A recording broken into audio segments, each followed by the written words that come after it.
What up? What up? What up, world? We are back. I'm Anthony, aka Rasta.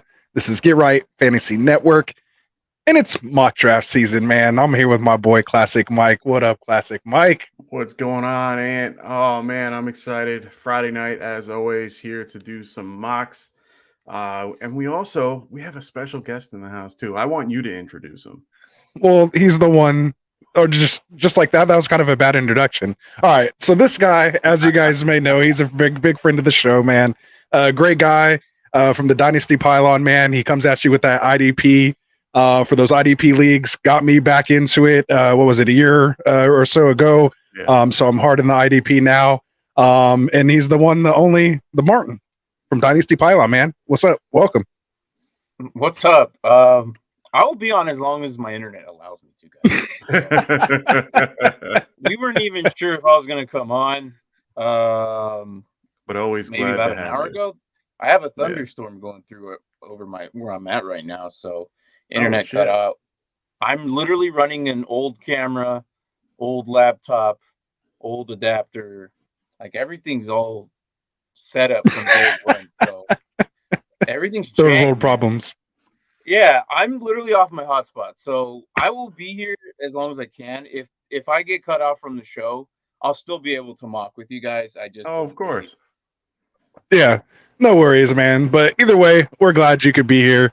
It's what you do, man. We'll definitely get into what you guys do, of course, throughout the show as we talk about it, man. But tonight we're going to be doing another mock draft, man. For Friday Night Mocks, we're doing a 1 QB full PPR. It'll be 3 wide receivers and 2 flex. Of course, your standard 2 running back, quarterback, and a tight end. So we're going to do about 15 rounds here. We'll kind of go through the picks. We're going to talk draft strategy, different types of team builds and things like that. So, we'll get into it. Mike, if you want to bring up the board.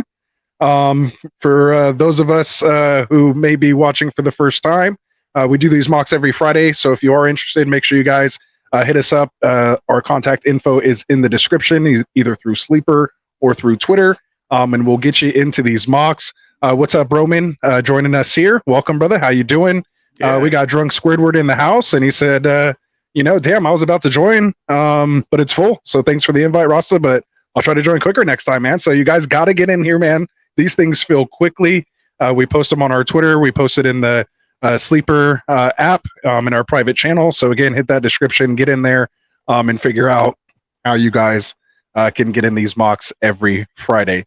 And we're going to be doing a mock draft tournament starting first week of August. And we'll get into that later on in the show as well, too. So is this thing going already? Oh yeah, moving it along as always. Where did I didn't even see where I picked. We did our randomization. Yeah, we did it all. I'm getting So excited. normally what we do is we randomize 3 times so that no one gets, comfortable in their spot ahead of time. So we make it, so that you guys can be on your toes. It shows everybody what, you would be getting into if it was like a normal draft. So we got a bunch of guys in here that we've had really good drafters that have been a part of this for a long time. Brokow. Yeah. Oh, he's good. He's there. He made a pick. No, I'm just saying, like, he just took Kelsey. Like, I was trying to grab Kelsey right there, hoping he fell to me at the 109. It's a tough pick right here. You know what? I'm gonna actually draft off my new list. There you and go. The next guy I have right here, just to double check. Yeah, so is Roman and Brokow your guys's? Josh Jacobs. Brokow and Roman is new. He's been to, I think, your podcast, if I'm not mistaken. Yeah. Brokow's been with us. He's an ambassador. Okay. Yeah. All right. So that makes sense. No, but Roman, I like that he's in front of me. See, he's gonna snipe me. No, I'll snipe him back. So we'll see. There you go. You can get each other back and forth throughout the time. Cool guys. Yeah. Again, you know all these guys. So this is PPR, right? Correct. Yeah, full PPR. All right. Yeah, I already messed up. Cool. He said already messed up. That's okay. But yeah, we got guys like Don Flicht. We got Brandon. I always get your name wrong. Giascoli. We got Tim in the house. Yeah, right. I got it this time. We got Tim. the fantasy front line in the house right here. What's going on, guys? Glad to see you all back doing well. Absolutely. We are glad to have him back as well. Tim does his the fantasy front line over with AJ as well. Here on Get Right Fantasy Network. Shout them out. They're part of the crew. Make sure you guys go hit that subscribe button. Their link is in the description, along with our boy Martin's right here. It's in the description. Yes, sir. Make sure you get in there. But go right ahead. Who else we got in here tonight? We even got the little thing right there. So we also have Wilson, the ambassador, the one and only in the house. What's up, Wilson? Here, of course, me in the 5-hole. Then like I said, we have Roman right here in the 106. We got Martin right here at the 107. Bro Cal at the 8. We got Rasta himself right here at the 109. We got Flag. I love having Flag RJ in the house. He is in the 10. We have Lord of Fanta. I love having him here. And of course, AKA Tycoon, AKA, just of everything. Yeah. So get it in there, Mike. Yeah. I forgot all the AKs. I just kept on going. The best dressed man in fantasy. Oh, yes. The best dressed man. Don't forget. CEO. The fantasy CEO. See, you got it. You remember. He knows. I remember hey, Tycoon, he knows. He knows. It's too many. Just too many. It's okay, though. It's okay, though. So. Give me the sun god right here. Yeah, there you go. Damn. So I was going to ask Martin, since you said in the beginning you messed up, what's the strategy that you like to go into with like 1 QB redraft leagues, with 3 wide receiver sets and stuff like that? Do you prefer going wide receiver in the first round? Do you prefer going hero RB? Like what's the build that you like to do? It's full PPR. So I kind of want to establish, a good receiver that's going to be, getting a lot of catches, a lot of receptions, probably find himself at least 1,000 yards, average, and then get himself, being productive. So I probably would have gone, Diggs or AJ Brown or even Sun God up in the first, and then circle back around, grab another receiver, and then establish the run. But I mean, Jonathan Taylor's not bad. He's going to be used a lot, so I have no issue. I just kind of used like the best one there, I guess, at the time. But I think I would have went receiver first, and then probably gotten a running back here because I see Nick Chubb is there, Harris is there, who would have been okay at that too. Even Etienne probably would have been here at 2 as well, and I would have been okay with that. But I'd rather have that top dog receiver go at the 1, which is Higgins isn't bad either, but okay, he's no Jamar Chase. Yeah, for me, fair. Jacobs, I have probably shocking to a lot of people here that have been with us for a long time. But Jacobs is where my tier drop is. So I have McCaffrey, Eckler, Jacobs, and then to me it's a tier drop from there, and then I go into a tier 2. So I'm pretty high in Jacobs as well. I for redraft, yeah. I like where he is. I like the head coach. I like the scheme. I like everything involved. I understand he's on contract a year. Yeah, no, but it's a contract year, so he's gonna ball out again. Yeah. So I mean, either way, I think he's in a good situation, and I mean they're gonna run him to the ground. Like that's just how it seems, and I'm completely okay with that, and making sure if I have a chance to grab Jacobs, I do. I get him everywhere in best ball. Like that's pretty much where I like grabbing him. So and as RJ is saying here, I mean he said it himself. The offense goes through Jacobs. Even though they have Devontae Adams, they definitely run right through Jacobs. Well, especially because they have Garoppolo. Yeah, and I mean that's what that'll be run heavy. Yeah. And there's still, there's been, there was a report out that came out recently with Devontae Adams not having, not seeing eye to eye on the offense and how things are being, handled in Vegas. So, I mean, you don't want to read too much into camp speak and all this other, the news that's coming out. But, I mean, it is somewhat significant to the point where it makes you question how this year might go. Now, granted, Adams did real well even with a guy like Jason Stidham. So, you can't really think too much, but it's definitely in the back of your head, to keep an eye on. Mm-hmm. I mean, that's me at least. Like I'm thinking about that, but yeah, I'm not everybody.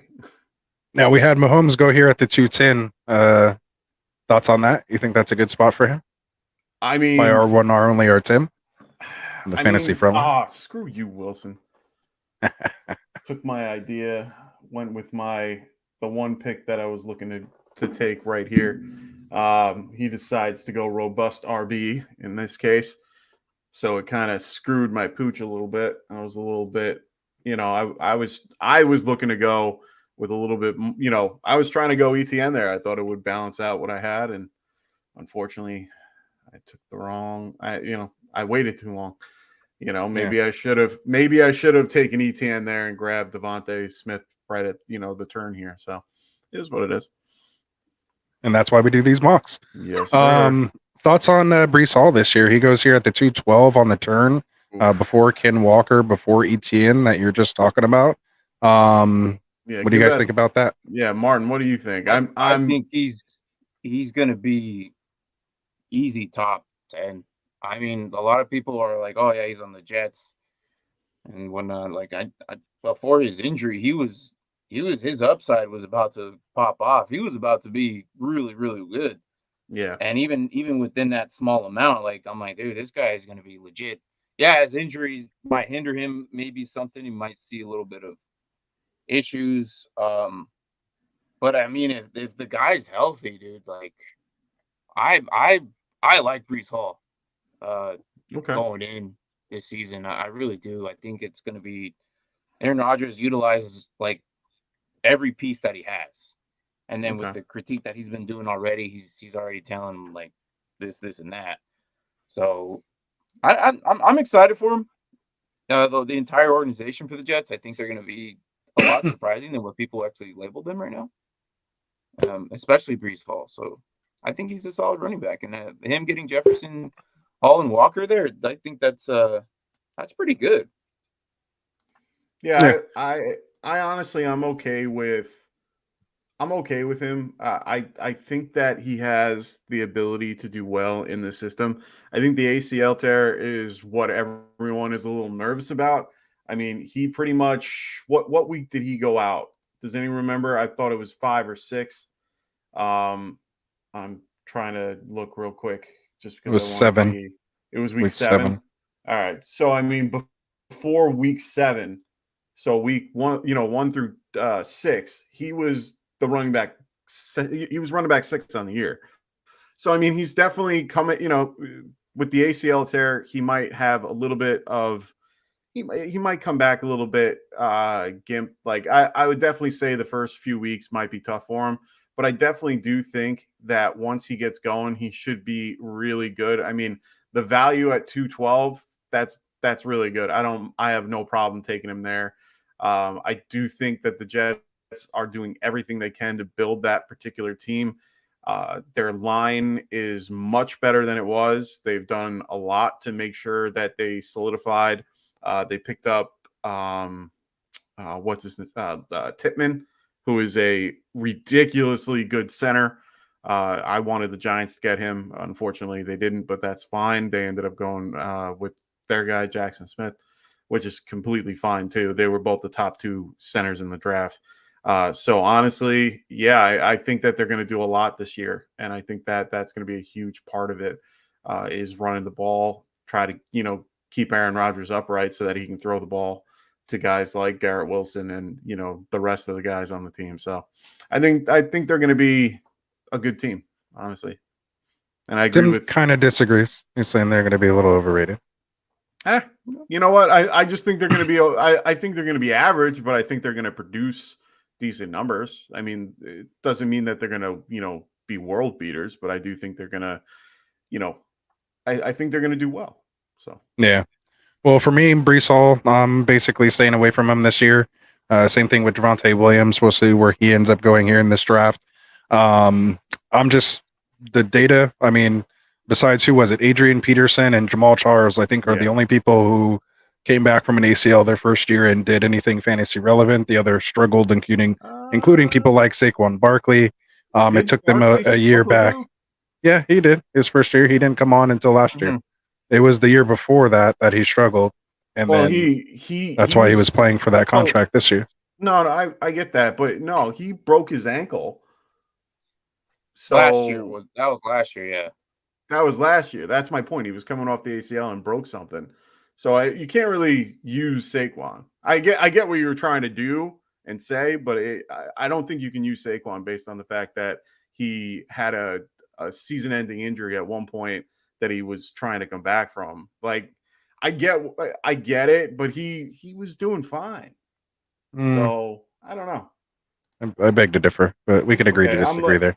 I'm looking back real quick because I'm kind of curious because I want to make sure that because honestly I thought he was doing fine until he got hurt, and I think he only got hurt within the first few weeks, right? It was like week 3 or 4. It was like week 5 or something like that.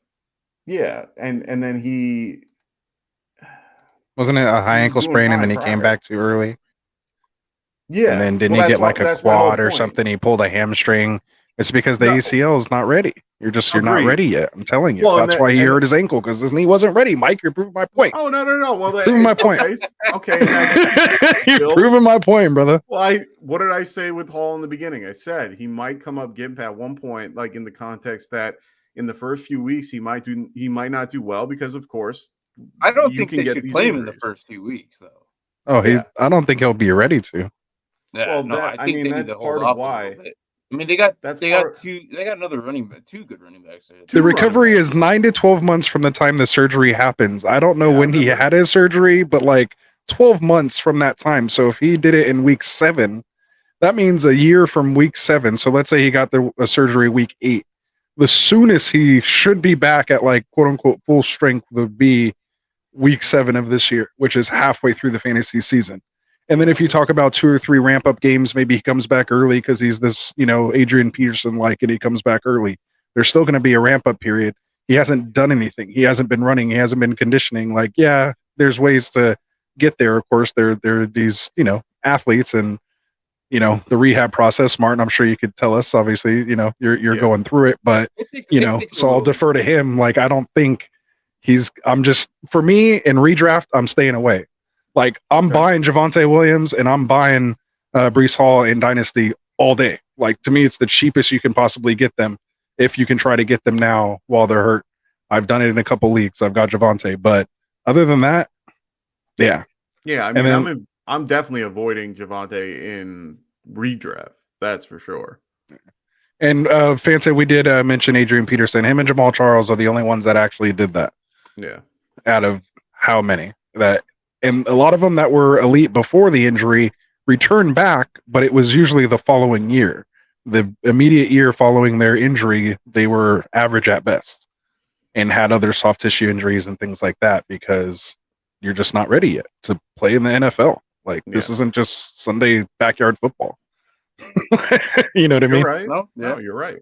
So that's one of my things coming into this year's draft is I'm not taking risk with like my first 4 picks. Like, I'll go for upside, but why invest on an injured player that early? Like, if he falls 6th round, 7th round, take him. But I can't take him at the 212. I can't use my second pick overall on a guy that I can't start for the first 6-7 weeks, half the fantasy year. I can't do it. Well, and if you look at people, you guys are just basically. I was just gonna say he just grabbed Javonte. Then he grabs Javonte. What you doing, Tubbs? What you doing? I like the risk. So, Breece Hall will be ready for him in the championship playoffs if he makes it that far. I mean, he's got the best. If you make it. No, yeah, I know. If you make it, but if you make he's in round. He's made 5 picks, and 3 of them are running backs, and he's only going to be able to start week 1.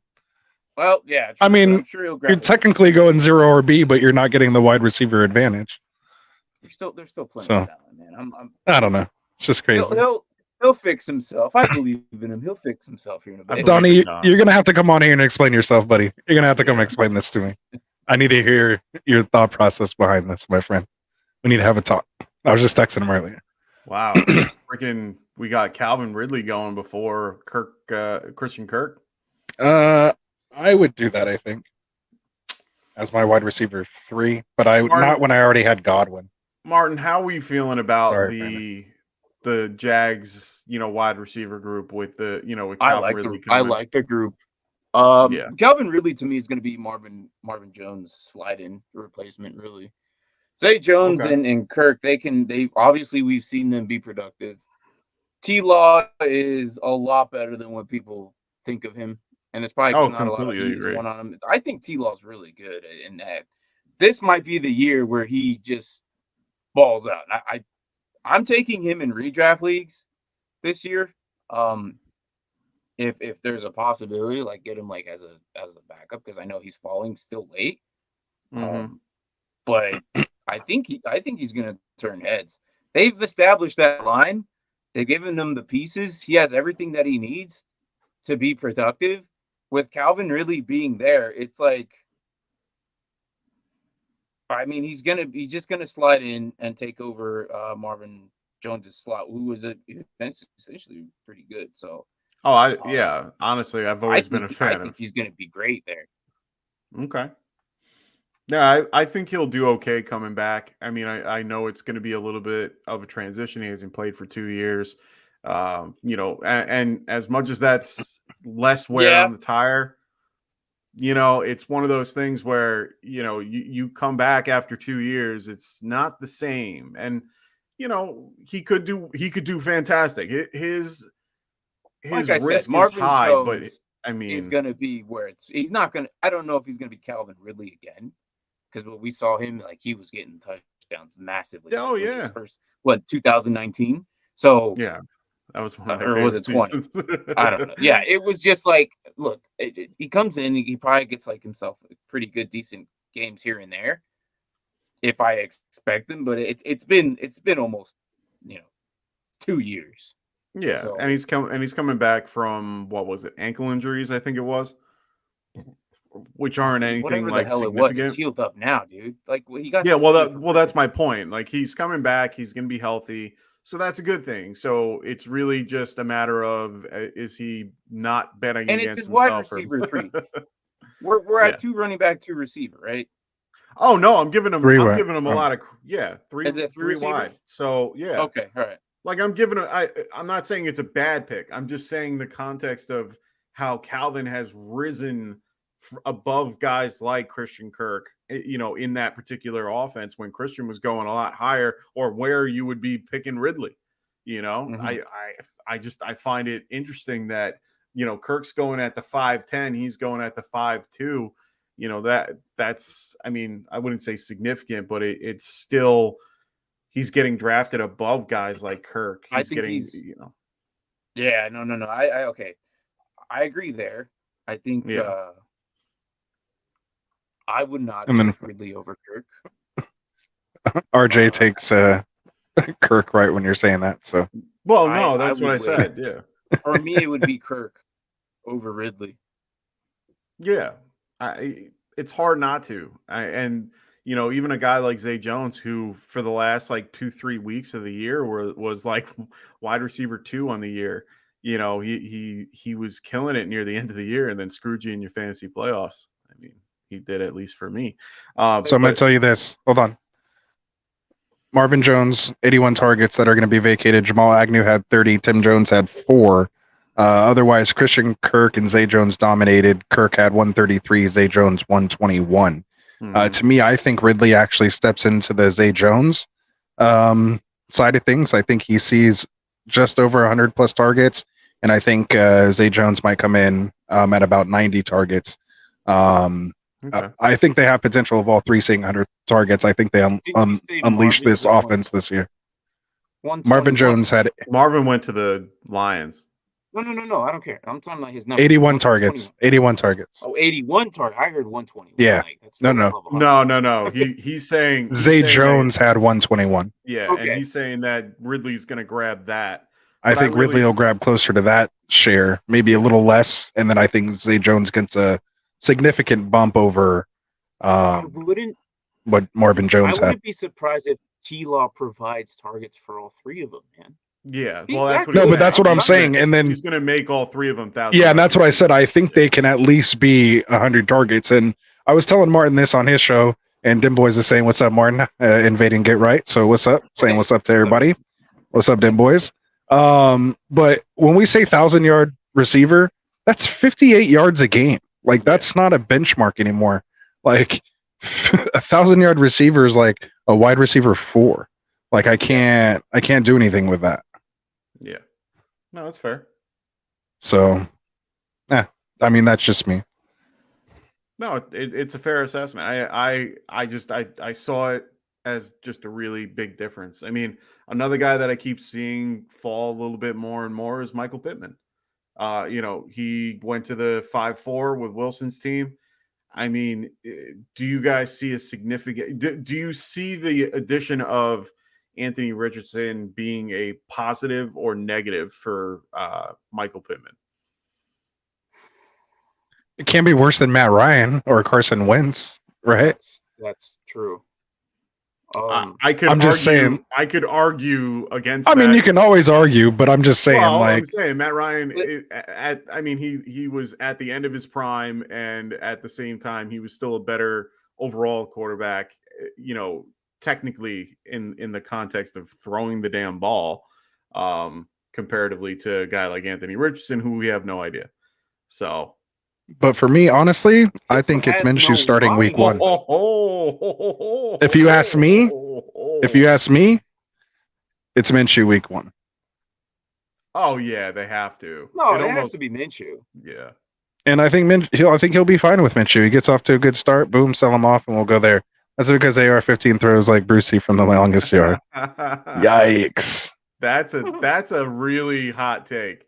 And you know what? I before, like I drafted him in our Superflex Dynasty League at the 102, but before everything was said and done, before landing spots, before everything was going on, I wasn't a big fan of Anthony Richardson at all. I liked CJ Stroud a lot more just based on his pure, being able to pass.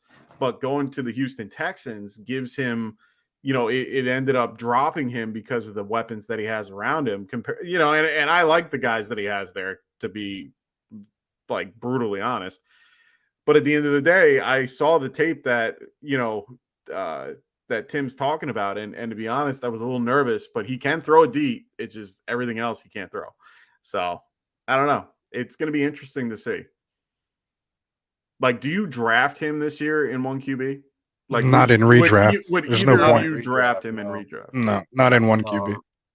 Yeah, redraft, Okay. you avoid him. There's okay. What about there who's gonna I'm gonna take the shot? All right, dude. Like you're. Unless he blows us away in preseason, like you know what I'm saying, like unless barring something spectacular, like he comes out looking like Brock Purdy or something, then maybe. But I think Minshew's gonna be there for a good 3 weeks. Ooh, Dim Boys is not just disagreeing, he's completely disagreeing with me and says AR starts week 1. They're probably going to just throw him in. And Indianapolis are entirely different. Florida had no real actual. The line he was with wasn't as good. He had the scramble a lot, so a lot of the plays were deep. So the percentage wise, it wasn't a lot to go off of it because they were all deep balls. So now you got a better decent line. I mean, if they can stay healthy. The issue with the Colts last year is they kept getting hurt. Their line, yeah, they kept getting hurt, and it was just like, all right, well, have you played this position before? Try it out, go for it, because they won the first week when Saturday was there, and then after that they just completely got blown out. So yeah. I think AR is going to be good. He's going to have a good career. I just think that right now they shouldn't play him. And I think Minshew should be the guy as of now until maybe after the bye week. Okay. I mean, that would be smart. Like 10 or 8, I don't know. I can't remember. I'm stupid because I just did that episode. Well, I mean, he's going with an offense, or he's going with a head coach that ran a really good offense with a quarterback that is, I mean, they have the same playing style. I mean, they pretty much have no problem running the ball and can throw it when needed. So I mean, Minshew knows the system a little bit better, and I think he would really help out Richardson. But I mean, what pick was he drafted? Like 4 overall. If memory serves me. I think they were 4th overall. So the draft capital that you're using, you're almost like you're at that point where it's either you have to start him week 1, or you're giving him maybe 2 weeks to kind of get going. But it's tough. I mean, Daniel Jones was in that same spot at he got the 6th overall pick, and then you had questions of who do you start? It's tough, and they don't have like an Eli Manning. No. You let him sit and you let him learn. Okay.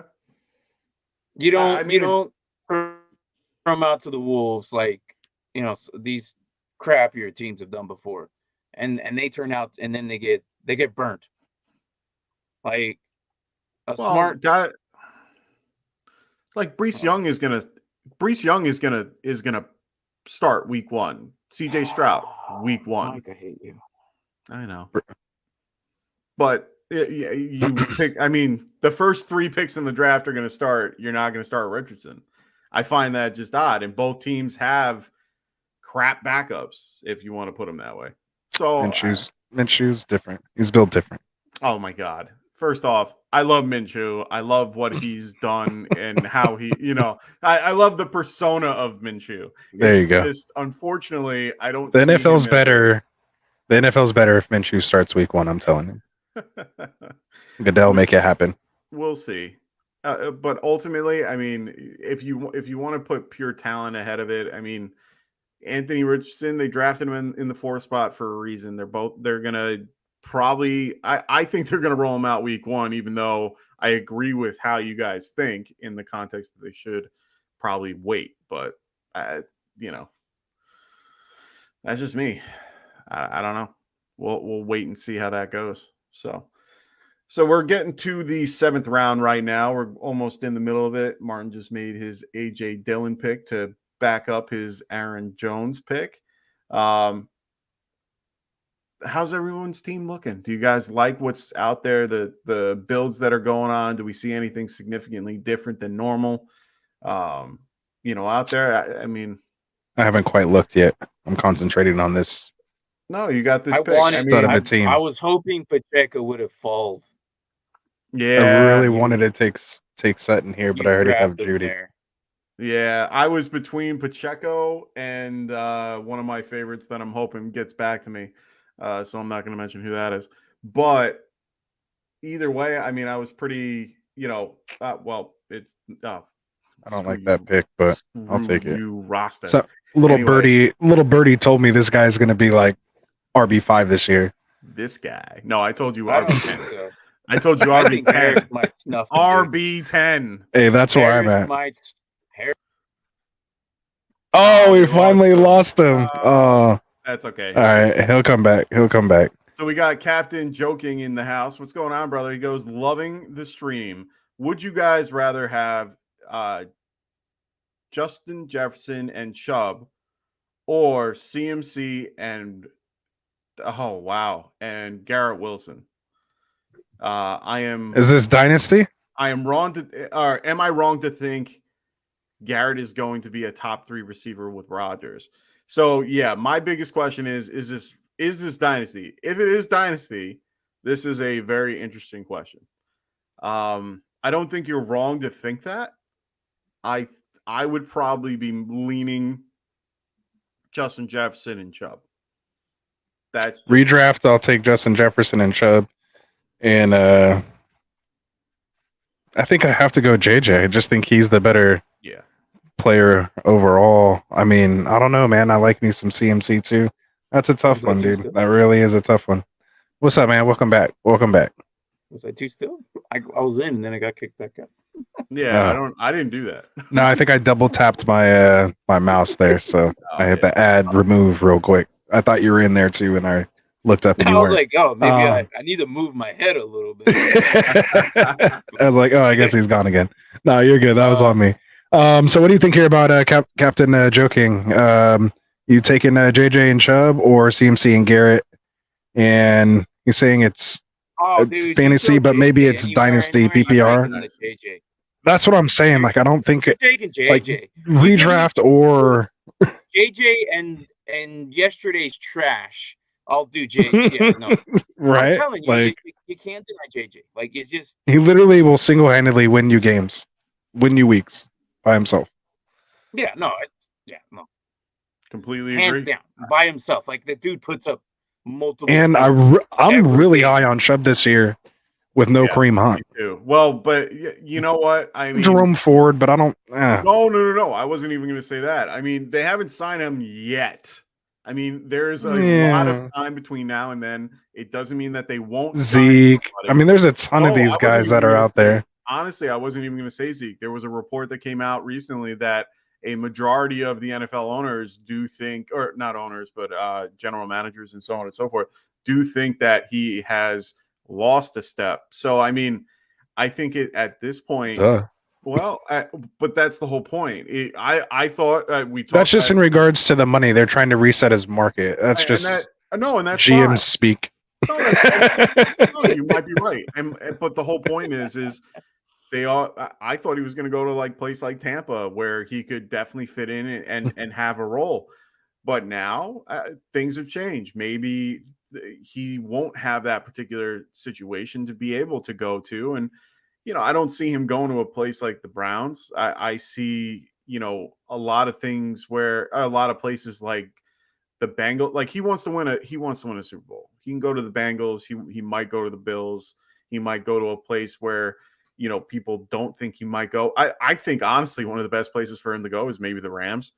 They have Cam Akers. They drafted a rookie. I mean, they love running backs. Like, why not? Like, he could fit right in over there. That's just me, though. Take me some Brandon Cooks right here. One thing I need to, when I was looking over the teams, after you said to kind of look at other people's teams, explain this Dalvin Cook at the 4.8 for me. I mean, you know what? I don't be the fact that, the only options at that point were Gibbs, Williams, or anyone else. You're in the 4th round, like literally anybody else except for like 20 guys, Mike. I liked him because I think regardless of what happens, if he stays or goes, it doesn't matter. He's going to either be going to a team that he wants or to a team that he's been a part of. So I'm completely fine with Dalvin Cook. He's a top 10. He's a top 5 runner on any team. Right now it's just contractual and business. So for me, I think it's fine. Like I have no problem with taking him at this point. And I got him I got him at a low tier. Like I feel like I got him in a decent spot. So, I rather have him over Mixon and, Dobbins, Pierce, Montgomery, who I would wait for, but I knew I wasn't going to get. So I'm like, you know what? Why not? I like Cook. That's crazy to me right there. Yeah, we all have different. I agree with Anthony. Yeah. Look, man. Like I literally picked Aaron Jones over him. No, I get. I get it. I like me some Aaron Jones. If other people were around at that pick, I might have been a little bit more inclined. But I was on May 19th. I can't draft Dalvin Cook at the 4.8. I need more information. So until then, he's down. I'm just not drafting him. Like if you're doing a best ball league right now, you can't draft him at the 4.8. No, like you don't know what kind of value that's going to be. See, in best ball, I'm not drafting him. In best ball, I'm drafting Madison. But at the end of the day, for a redraft league in this particular scenario, I have no problem picking him up at that point because I didn't like anybody else in that particular area that I would want to draft other than him. And he's just falling in drafts because of that, because people are unsure. I mean, Kamara hasn't gone until the 8-2, and we don't even know what the hell is going to go on with him. He could play this year. Like there's nothing saying that he is going to play or not going to play, but I mean, everyone assumes that he's not. So his value is made, that particular part of it has made him fall to the ground. We don't know if Cook's playing next year. No, he's playing. It's just a matter of where. He is playing. And like these dinosaur running backs that are just running where, and that's the thing. Like where I gotta know. In a Or he spot goes to where Cleveland. just, Like, where's he gonna go? But that's Like my whole point. Tampa. It doesn't Like matter it's. I where will he take goes. him if I knew. I if don't he was think a going to the split Cardinals. backfield is there to even split with Connor. Like I don't because Connor's a better receiving back, I think, than Cook. Maybe. Like I don't think a pure because the runner, but he Cardinals does have a get little bit more- hurt. They have a little bit more money than most teams. Yeah. And the running back room, they have it for Wait, him. which team? Cardinals. You said the Cardinals. I think he's going to end up in the Cardinals. I don't see it. Well, you don't see a lot That's of tough. things, and I watch. I agree, but I do not see him going to the Cardinals. I see a completely different road for him because they're gonna. Don't say Miami either. No, because they would be worse. They picked the guy that just got picked off the board, and they have two other dinosaurs on that team too. So I do want your those opinion dinosaurs are like the fastest running backs in the league. When we're done with this Cook At talk, one point. I do want your opinion on HA. Oh, love Go it. ahead, let's switch it right now. We're done with Cook. Switch it up. Yeah. Both, Go ahead. both Dynasty and Redraft. What do you guys think about this guy? I honestly like him. I mean, I'm surprised he went this low, considering the talk and like based on the other running backs in the rookie class that were already taken. I mean, I like the kid. I think that he has a really good chance to do well, especially in that offense. I like him. I like him a little more in best ball, but I definitely like him in redraft at that, at the 9. I mean, if he was here, I would have taken him. For me, I don't watch as much college, and I didn't hear too much of him as a prospect. I know he went a little later in most of the rookie drafts that I did so far this year. But obviously they picked him, for a reason. He's in a good offense that you want to kind of target as far as for the running back position in fantasy. We know the two guys ahead of him are notorious for being hurt and like being hurt for a good amount of time when they do get hurt. So I think it's, not a bad, I don't think it's a bad pick. Isn't he a little older as well? I don't know offhand. Let me double check. He is. He's 21. Roman. Okay, no, I thought he was like 23 years. I thought I heard something about him being a little older. You can be mad at him, or you can be mad at me because I was going to take no, Juju. No, you can have OJ. I was looking at Juju this entire. I'm that's what I was saying. I was figured because he has like 6 wide receivers already. I'm like, he's going running back. He's going running back, and then he grabs Juju. That's cool. Hey man, I was close to take it. You could have been yelling at me because I was this close for picking Juju. All right, you know what? Let's. God, I hope you learned something this offseason. Interesting. See, I wanted to talk about him too, because for rookies, I've been my whole take on the rookies this season, especially the wide receiver group. Beyond Bijan and I'd say Gibbs, everybody else to me they have a really long time to be something significant. Like they're not Justin Jefferson. They're not Garrett Wilson. They aren't these particular studs that are going to be standalone guys. So for me, when I see a guy like Quentin Johnston, who honestly, I mean, he has the size, and he's one of the bigger receivers in this particular draft. He's going to a team like the Chargers with a great quarterback. He's going to be behind guys like Mike Williams, Keenan Allen. I know Allen's on the way out. I know Mike Williams is close to that as well. So is he worth it? Like, is he a player that you feel confident in, even in redraft? I mean, he went in the 9-7. Dynasty, if you want to throw him into that conversation as well, he's going in the 1-8 second. Yeah. Well, I'm just saying he's going the 1-8, 1-9. So, do you feel comfortable taking a guy like him, or would you just prefer? Like, no, me, he just has a hands issue, right? Like, I guess that can be taught though. Like, I understand, but when he does catch the ball, his yards after the catch is amazing. Like he's a decent receiver. Like I think he's look, and I said this on my show. The Chargers drafted Mike Williams to replace Mike Williams. That's who he can be. That's who he is. And he's just 6'4", 6'4", 215. He's just the younger, cheaper Mike Williams, and that's essentially what he's going to be. Perfect. I think he could even be better. But again, it's a little hands issue, but that's something to be worked on during rookie training camp, and then when the vets get there later, they can look. I got him as my fourth. Okay, like obviously. No. I'm not questioning you. I'm not questioning your pick. But you said but you also questioned here at the 9. Do I feel comfortable? I'm like, yeah. That's where I was going with this. I got him here as my fourth one here in the 9th. I feel like that's okay. He's still going to be on the field. He's still going to be productive. Throw him in on a bye week because London, Lockett, and Higgins are all productive for me. So yeah, agreed.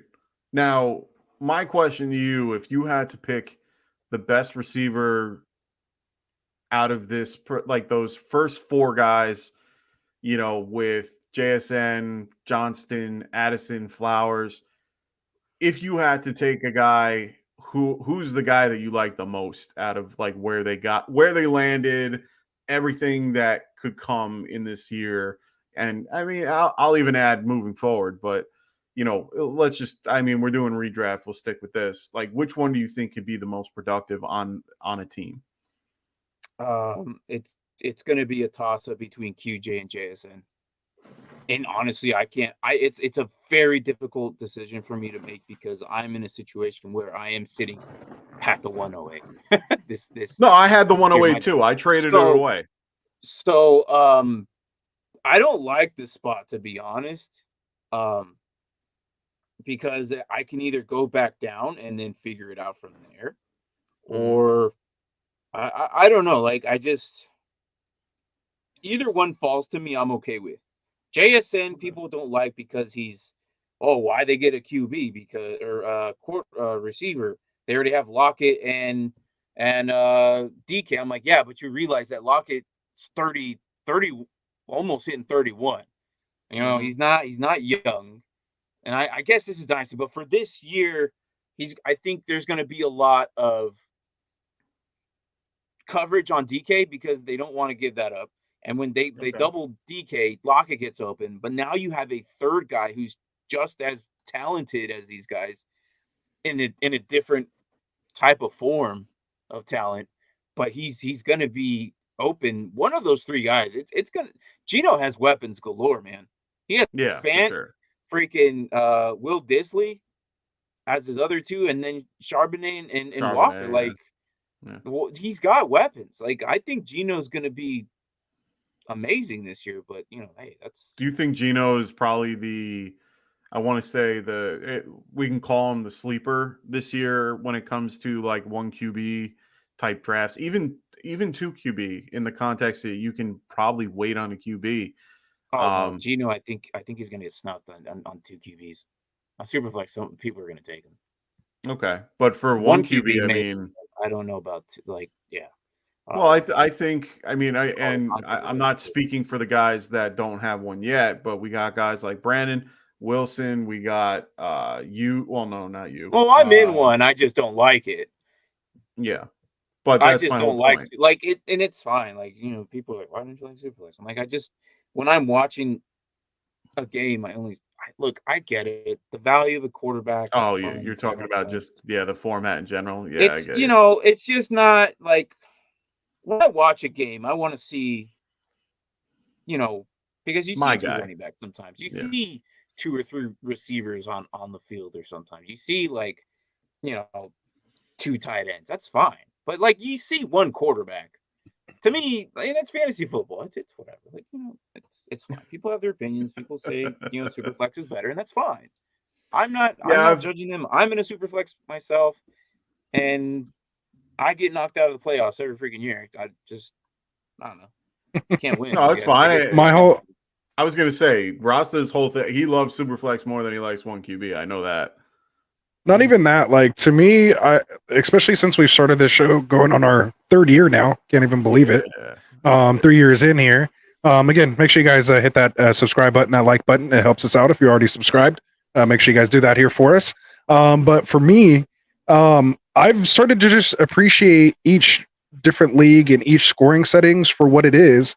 And to me, it's a new challenge of trying to figure out those settings and figuring out what roster construction, how you need to draft, like figuring that all out to me is the best part about being in a new league. So whether it's a guillotine league, whether it's, vampire league, whatever it is, super flex, PPR, non PPR, half, like whatever it is, like being able to adjust and adapt to that league, and understanding how to, find those trends and analyze those stats. Like to me, that's what fantasy football is all about. And I've gotten such an appreciation. So I no longer say something's better or worse than something else. To me, it's a different game. It's just like, a deck of cards. Like there's 52 cards. You could play blackjack, you could play Go Fish, you could play Texas Hold'em. Like they're still the same cards. Like it's just how you need to play them. And so better hands, it all, you just need to figure it out. So I don't know. That's my take on that. No, that's fine. I don't know if people are coming along there with me. I'm not hating it because I'm also, like I said, I'm in one. I'm not particularly liking it, but I'm in one because I do it. Yeah. I want to do it. I mean, I can easily just say if I absolutely hated it, I would tell them no, I'm not doing it this year. Yeah, you just wouldn't do it. Yeah. Right, but I agree. It's fine. Like it's not my cup of tea, but like when I watch something, I prefer to watch. Give me a little Allen Robinson again. Drink the Kool-Aid this late. This year again. It's better than the 4th round. Why not? Yeah, that's what I'm saying. Like, why not? This guy so much. I don't know. Hey, honestly, I don't like him so much. I'm just like, it's like the I'll hot give it a shot. Girlfriend comes back and she wants to give you. She's like a 10, probably a 12, and you're like, oh, you know what? Yeah, we'll give it a shot. That's Robinson for you. Not for me. I'll just give it a shot. It's better than taking some guy I don't even know. I mean, maybe Sky Moore, but I see some other guys down here I might want to take instead. But I was in case. So happy when I had the choice just for some depth. Donovan Peoples-Jones and Allen Robinson. I'm just so glad that I had Deontay Johnson ahead of me so that I wasn't forced. Like I couldn't. It made it so I didn't have to go for Allen Robinson, so that made me happy. Yeah. I can't. I like the guy. I drafted him all year last year, everywhere, all 3rd round, 4th round. I was in on him. It just hurts my soul. Mm-hmm.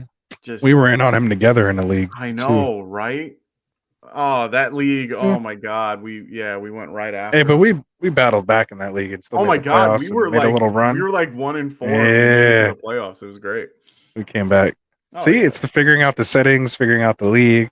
Make some trades, make some moves on that waiver wire. We were on that waiver wire. We were on the waiver wire. We didn't really I don't think we made a trade, but we made it. Oh yeah, there wasn't a trade. We didn't make a trade, and we ended up getting through the waiver wire and getting a lot of good, decent guys, and we ended up doing well. And then we hit the right weeks. That was the biggest thing. Our team hit at the right time. So some Zay Jones, made some crazy moves on that. Yeah. Good pickups. Good stuff. Yeah. So yeah.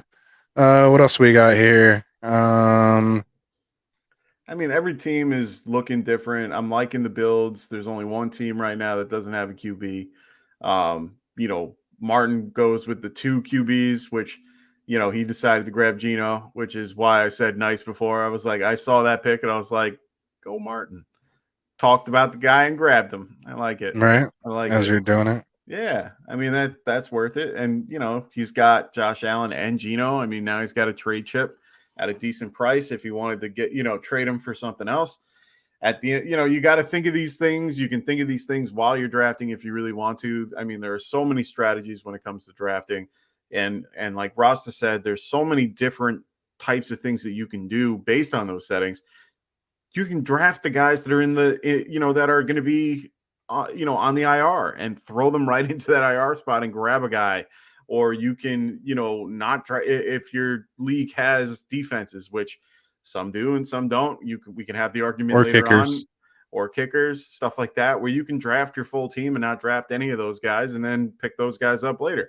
I mean, there are many different strategies. I know Rasta wanted to talk about a couple, and we do actually have a few of these particular, situations. So, first and foremost is he wanted to talk about the robust RB. So this means that you'll need to draft at least 3 elite running backs in the first round of your fantasy football draft. First 4 rounds. First 4 rounds. And the key is to make sure that these running backs are elite and have no committee. And we see that in this particular build. And that's with Wilson. Wilson decided to go with Austin Eckler, Nick Chubb, Travis Etienne. That's a perfect, that is a perfect, robust RB strategy. I mean, Etienne kind of might be in a share, but it's pretty good. I mean, it's pretty good. Yeah, I like that. I mean, if you went Najee, then maybe I could, be a little bit clearer with that. But honestly, I think he did well with that particular robust build. What else do we got there, Ross? Probably my favorite build is the Hero RB build. So basically, you're taking a stud workhorse back, typically in the first round, but definitely no later than the second. And you basically wait on your second and third running backs until you fill out your onesie positions, which are your quarterback and your tight end position. So you try to get, top 5 or, top 5 quarterback, top 3 tight end, if you can. Or ideally, you want to try to get, Kelsey or Andrews within those first 6 picks. And then basically just kind of hammer wide receiver through that running back dead zone, which is typically like rounds 3 through 6. So, the whole kind of idea is to avoid that dead zone, which typically those running backs kind of end up being busts, and then pick up, those guys later, which are the backups to the guys that are busting out or, might be getting hurt. And so you're able to kind of flex that RB2 position because you're so strong and have an advantage at your QB and tight end positions. Nice. Yeah. And then the last one, of course, is the 0 RB. You basically to take at most one high upside running back in either the 4th or 5th round of a draft, or in most cases, not take any until at least the 6th round. We didn't really have a ton of that going on here. I didn't see, Roman to a point, but no one really went 0 RB in this particular build based on what we just said.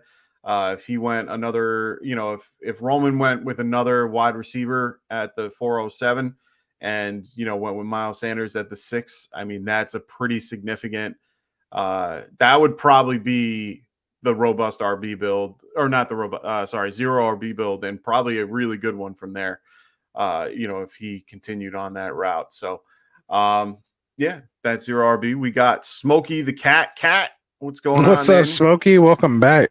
Welcome back. He goes, what up, guys? Is it worth taking Kupp, Diggs, Tyreek, Adams in the 1-2 turn in Dynasty 1 QB league? So like in a startup? I'm assuming in a startup, mm-hmm. Yeah. I mean, Adams went at the 1-2 turn here in this one. Yeah, this is redraft, Dynasty. Of course. This is redraft. Tyreek, I'm in a startup. I might stay out of just because of the whole announcement that he wants to do his whole EA thing. I don't know the true. Yeah, you're still getting a good amount of time out of that.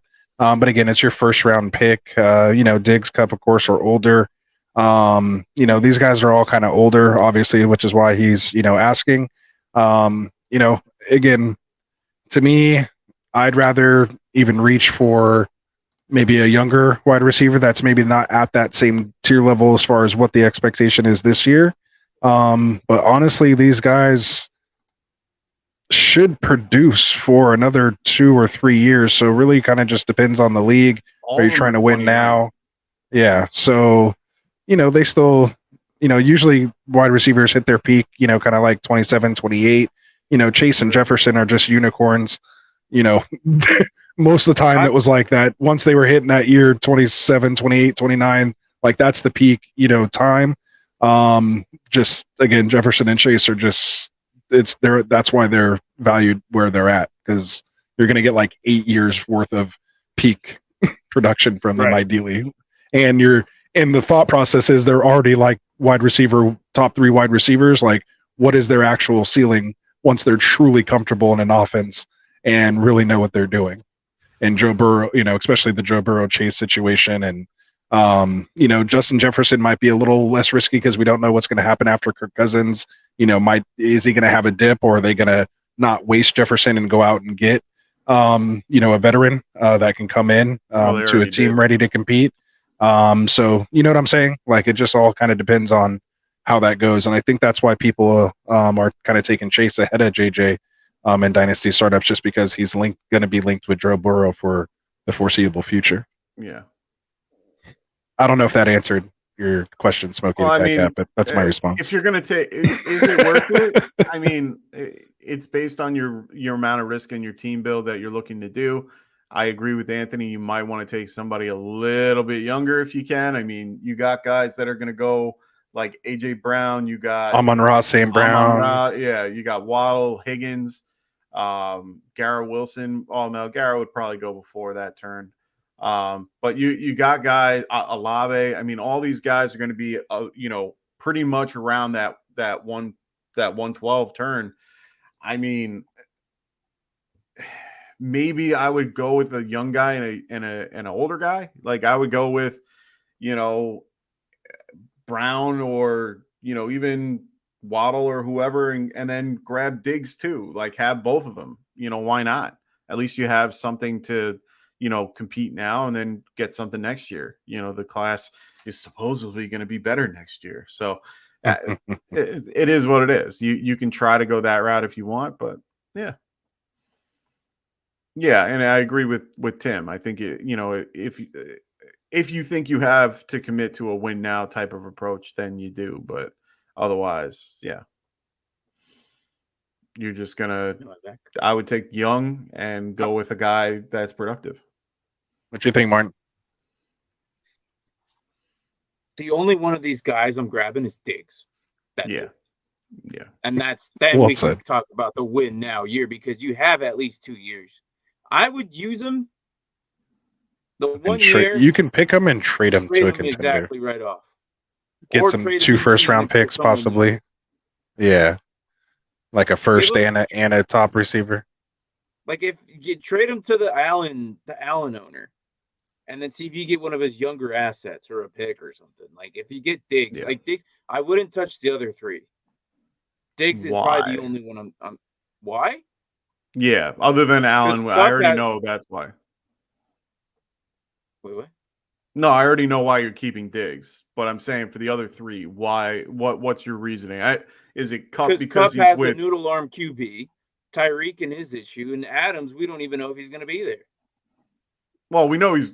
You think they're going to let him go? I don't know. Like it was just weird that they didn't really like Jimmy G and him. I don't know how long they're going to be there. Like if wasn't the whole reason Adam signed? Like, didn't he buy a house right next to Carr? Yeah, like, wasn't that the whole reason they were supposed to? Like, he came there. Like it was. That's already tough. Bad blood. Like I don't think Adam stays. Like I'm pretty sure he goes somewhere. I don't know. Adam's going to go to New Orleans, go back to Carr. I like this. I like replace Mike Thomas. We got Tim in the house. Oh yeah, he's a Rams fan. He's a Rams fan. Yeah. He wasn't going to let you get by with that one. Hey, I'm a Stafford fan. Look, the thing is, we don't know if he's going to stay healthy or not. No, and that's right. Stafford's probably one of my favorite quarterbacks that are out there now. Just because I've watched him grow from when he was drafted, played with Calvin. We saw what he did with Kupp 2 years ago. When he broke his ankle and his linemen were carrying him to the line, and they threw a touchdown to win, and he couldn't even get off the field. He had to be carried off the field. Yeah, that's what's up. Championship noodle arm. He wasn't a noodle arm then. His arm was fine. No, yeah. He was a 2,000-yard receiver that year. You can't put Super Bowl champion noodle arm because he didn't have a noodle arm that year. It was the previous year after post Super Bowl champion noodle arm QB. That's he threw his arm out. I'm loving the guy either way, but I understand what you're trying to say. And honestly, I mean, have you heard the rumors with no problem, Smokey. That's what we're here for.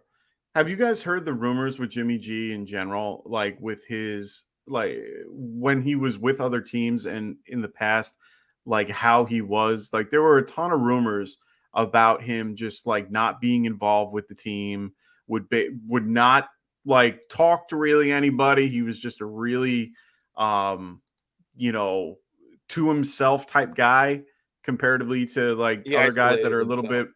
Yeah, he was very isolated and like stayed away from people. He was just very, to himself. Like, do you think that's gonna really affect things in general? Like, if that's true, we don't know if it's true or not. I don't know them from a hole in the wall. I don't know anybody on that team to know if that's true or not.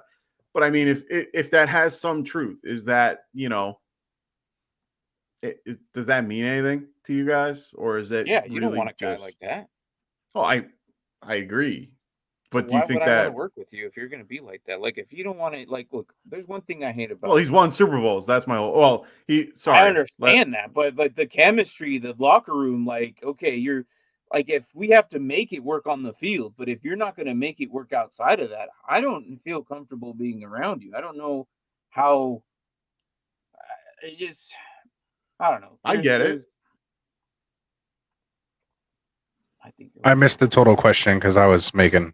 No, I was just wondering. I'm now in that mode where I'm picking, so now it's like no, you're good.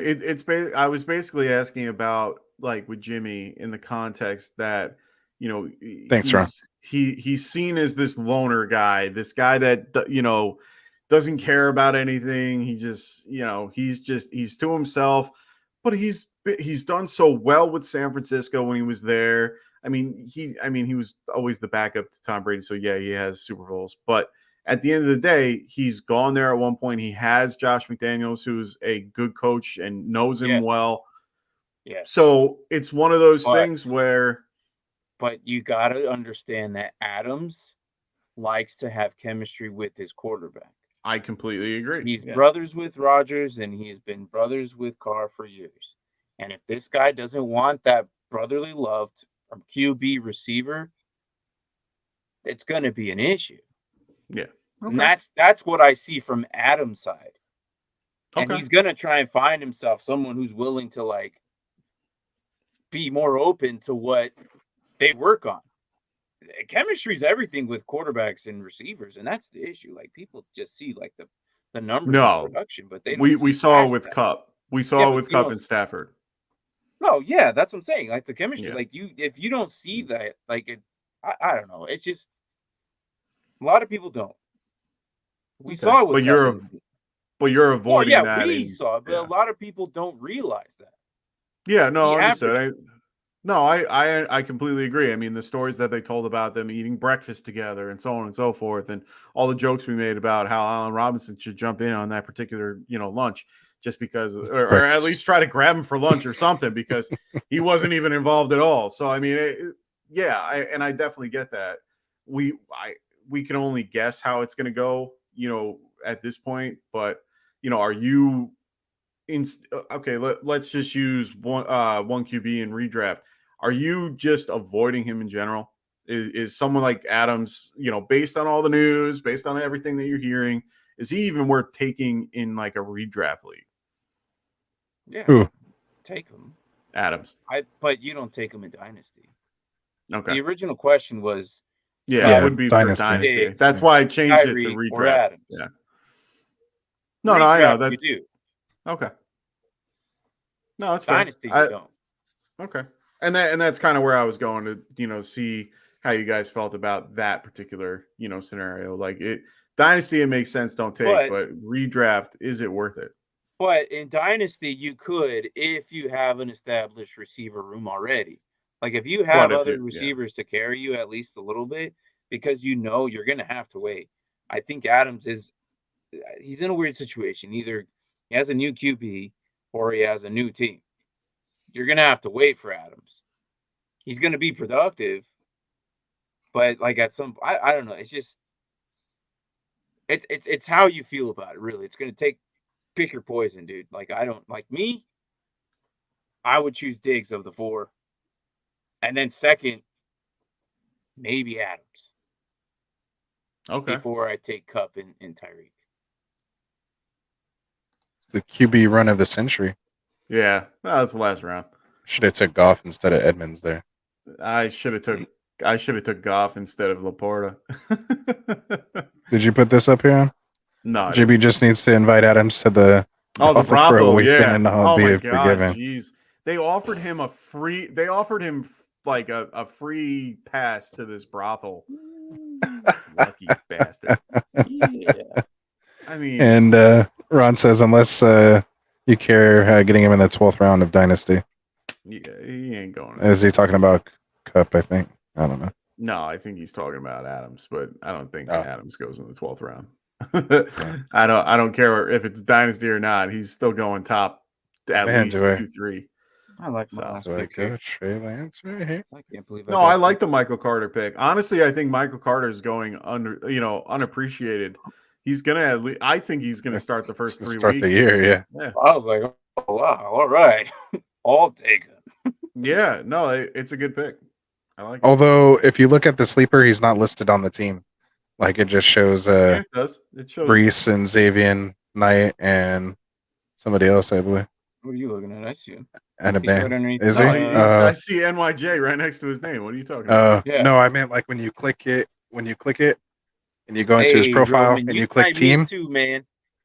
When you click the team, I was just gonna say, Roman's like, you sniped me draft got a snapped. few times too, my guy. Okay, so Yeah, you guys probably snipe back and forth at each other. Let's go with the Brockster. Ronald goes. I just always make sure I can get Brian Robinson, and the draft is a success. That's another team. That's a shot at me. Don't worry. That's a shot at me. That's fine. That's if I chose to ignore it. Zeke could go to the Commanders for all we know. Yeah, that'd be god awful there. I can see that. Play Dallas twice a year. Why not? Yeah, that'd be awful. Don't put that. Gosh. Nice. All right, so let's who's in the chat wants us to go through their team. I kind of like how you guys did that instead of us just kind of going in order. That was kind of fun. So if you're in the chat and you want us to review your team, if you're here and you're watching and you want us to review it, then we'll do those first and then we'll get to anybody else. So we'll give everybody a couple seconds because we're on a little delay. We don't and we'll see if anyone gets in the chat. Yeah. Oh, Ron's so not in here. why don't you guys kind of take a look at your team and my team. I don't hate it. I don't hate it like last week. You look at my team. How about that? I like. Why don't you guys look at each other's teams? Oh, here we go. We got one. Lord of Fanta wants to go first. He said, "Be nice." All right. There we go. And then Brocow's next. So keep them coming. We'll go in the order that you guys respond if you're watching. Someone put a note if you're still in the other chat. I got you. Have them come to the stream, and if they comment, whoever responds first, we'll go in that order. All right. So Lord of Fanta's first. Who wants to? We'll let our guest go through the team first and tell us what he thinks. So I'll go ahead and read it off, and then we'll get your thoughts, Martin. So Lord of Fanta is in the 11th spot. He goes CeeDee Lamb, Amari Cooper, Jahan Dotson, Michael Thomas, Odell Beckham, and Van Jefferson for his wide receivers. Henry, Stevenson, Kamara, Jamal Williams, Roshan Johnson as his 5 running backs. He grabs Herbert here in the 6th, so not bad there. Grabs Kittle in the 5th for his QB and tight end, and grabs his backup QB down here in the 14th in Tua, and a backup tight end in Higbee here to round it out. So what do you think here about this team, Martin? You sound so enthused about it. Yeah, I gotta be nice, right? Yeah, you said be nice. No, nice. No, man. Like I'm looking at all his QBs or all his receivers that are attached to his QBs, right? Okay. There's a lot of guessing there. There's a lot of question marks. Derek Carr, or like with Michael Thomas, I don't know. Odell, freaking Lamar, like those guys, are they gonna survive this season? Van Jefferson's a late pick. I mean, he could upside if Odell or not Odell, but one of the guys get hurt, like Cup or I don't know. I'm avoiding the Rams at all costs this season. Like I don't think they're going to be good, and I'm sorry to Tim, our boy here. I'm sorry. I just can't. There's too many injuries, and they're all like. I agree with you. Banged up, man. It's like they put it all their life and soul for that Super Bowl, and they just haven't been the same since. And I don't know if it's just that was their peak year. So CeeDee Lamb I like, but it's, again, I believe in Dak, and Dak is going to have to clean up his interception issue. He is going to be in a little bit in a weird situation. CeeDee Lamb hasn't proven to be the number one for me. Interesting, and I hasn't. do agree. Like, I do agree with you. He puts up numbers like 1,000 yards, and then it was like there's like games where it's like I can't rely on CeeDee Lamb if he's going to be there or not, but he is productive throughout the season. He was consistent. Which week is it going to be? And that's my issue. So that's my issue with receivers. I like his running backs, except for, like, I honestly, like, of all these running backs, and remember Derrick this is Henry PPR and Ramondre are going to be productive. But this Roschon Johnson one I'm looking at in May, he might actually be the one there. Like, okay. If there's two rookie running backs that I like coming He's in. one. Yeah. He's one of them.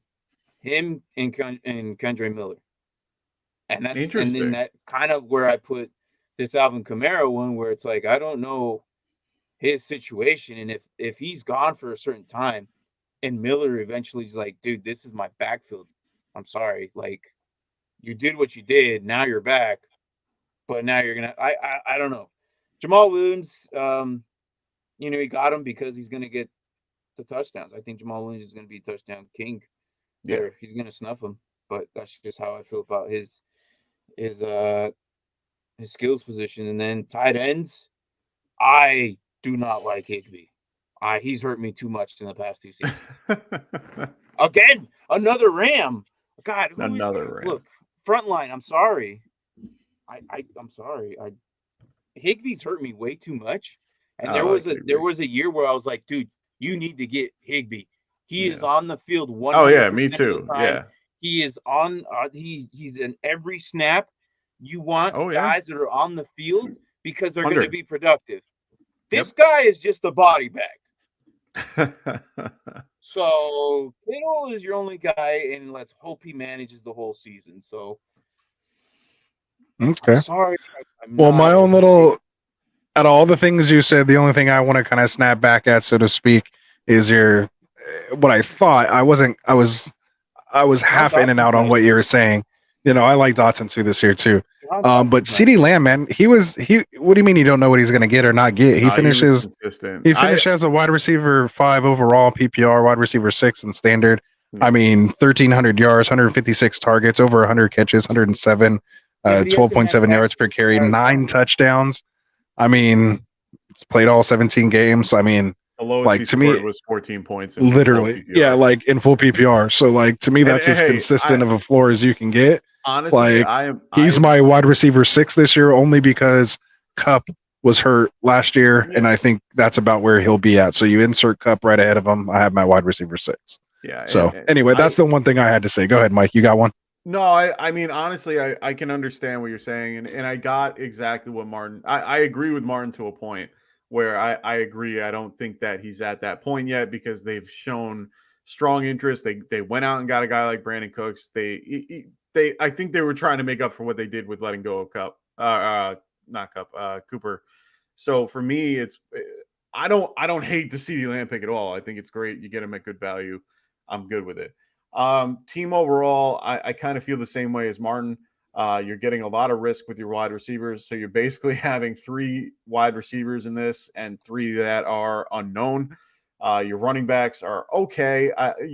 I'm good with Johnson. I think he has the ability to do well in this particular offense because they are going to just run the damn ball all day long. And yeah, Lord of Fantagos, Higbee's number 6 tight end last year. Yeah. I do like Higbee in that context, but at the end of the day, I rather go with guys like Ching or Dolchich or Schultz. I like those guys a little bit more, even Njoku. But grabbing him that late, I mean, why not? All right. So we'll move on here. Yeah. Oh no, I was going to say running backs. They're fine. It's PPR. So for me, Henry, Stevenson, they move the needle, but not enough. Stevenson's the only guy out of that group that I'm fine with. QBs I like. There's nothing you can really say about Herbert. Tua is a good backup. So yeah. All right. I was gonna say like we'll have one of us do like the full breakdown, and then the other two that didn't respond can just give like one quick little thing so we can kind of try to move through all the teams. So I did miss Tim. He said roast me actually before Fanta.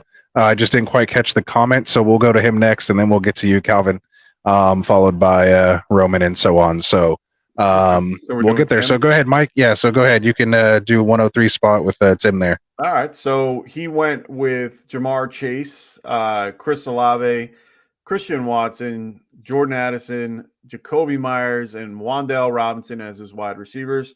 Goes with Patrick Mahomes at the 210 and Daniel Jones late in the 15th round. Then he goes with Gibbs in the 4th round, White in the 7th.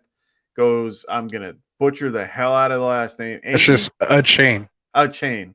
So he goes with the chain in the 9th round with Kendrick Miller in the 10th and Tank Bigsby. He just decides to go. He just said, you know what? I'm going to go one sophomore and I'm going to go the rest rookie at the running back position. So good for you.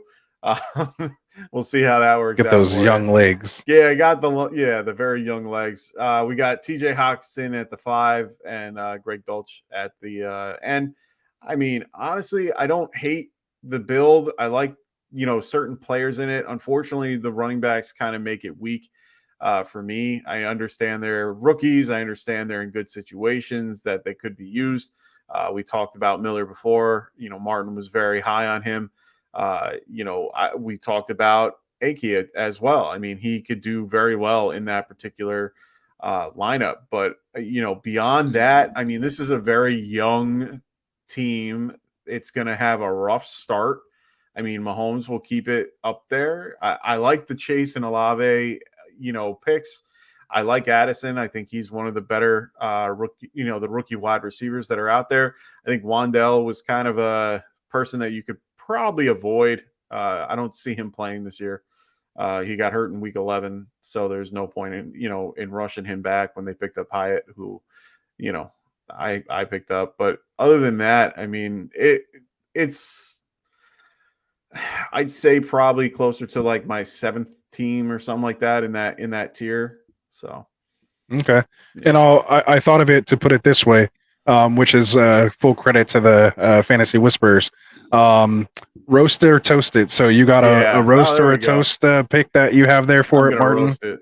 Yeah. So just highlight a roast or a toast about one of these picks here.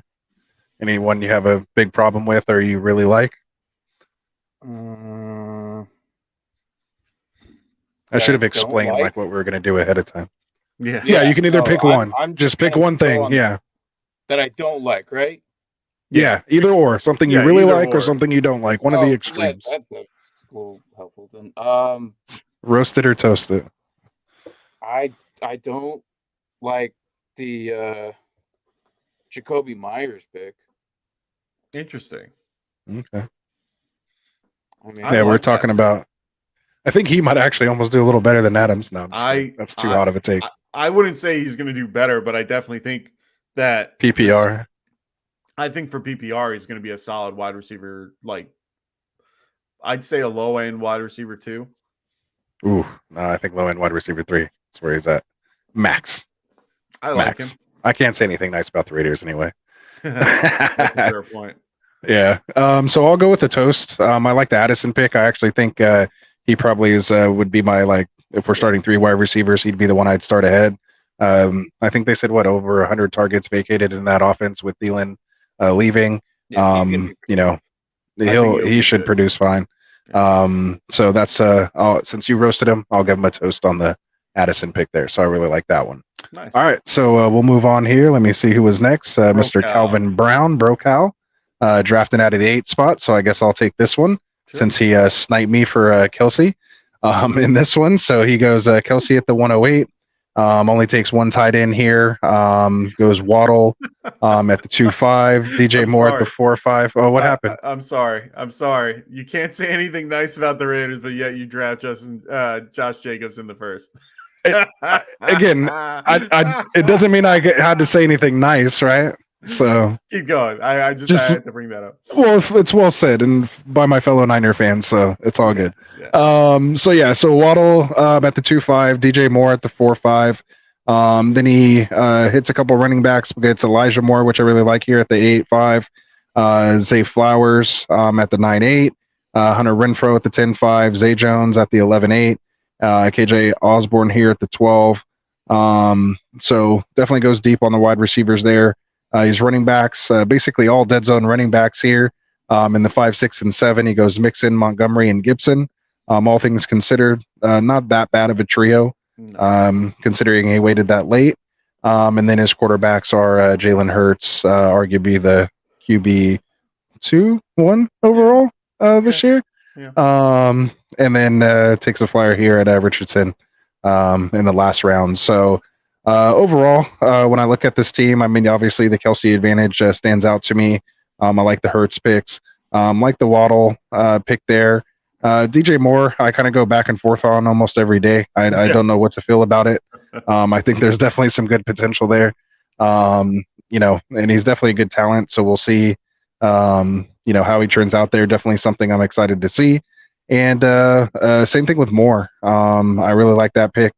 He has like the Moore brothers, I guess, here in Cleveland. I think he could be a nice number 2 there to Cooper in Cleveland. So, I mean, if I had to give it a letter grade, I don't know if we're doing that. I think we've ranked all these kind of different overall. Oh, yeah, and then Warren and Patterson, who are kind of throwaway picks there. Yeah. But I'd give this team, I think I'm closer to like a B- to C+ on it. Sorry, Brocal. It's just a little tough. I think if you would have hit more receivers there and then just took some late flyers on some running backs later, or maybe grabbed like just Montgomery here in the 6th, and then I just think some things could have been done a little different just to kind of tweak it a bit. I don't hate the build, but I just think some things could have been done a little differently. So again, I'll give it like that B- C+ range. That's fair. I mean, that's probably about where I would, aim. I mean, I'll probably toast a pick here. I do like the David Montgomery pick in the 6th round. I do think David Montgomery is going to be a pretty productive running back in this particular system. Yeah. I really do like him with Gibbs. Swift gone. They picked him up for a reason. I mean, they went out in free agency and grabbed this guy, and they liked him. And honestly, I've always liked Montgomery. I think he was underappreciated where he was, and now he's on a team with a better line, so that can only help him. And he has better weapons around him. So I really do like the Montgomery pick. I would have gone with any of the guys. I mean, I would have went with probably Miles Sanders or Montgomery at this pick. So for me, I have to toast that one. I like it a lot.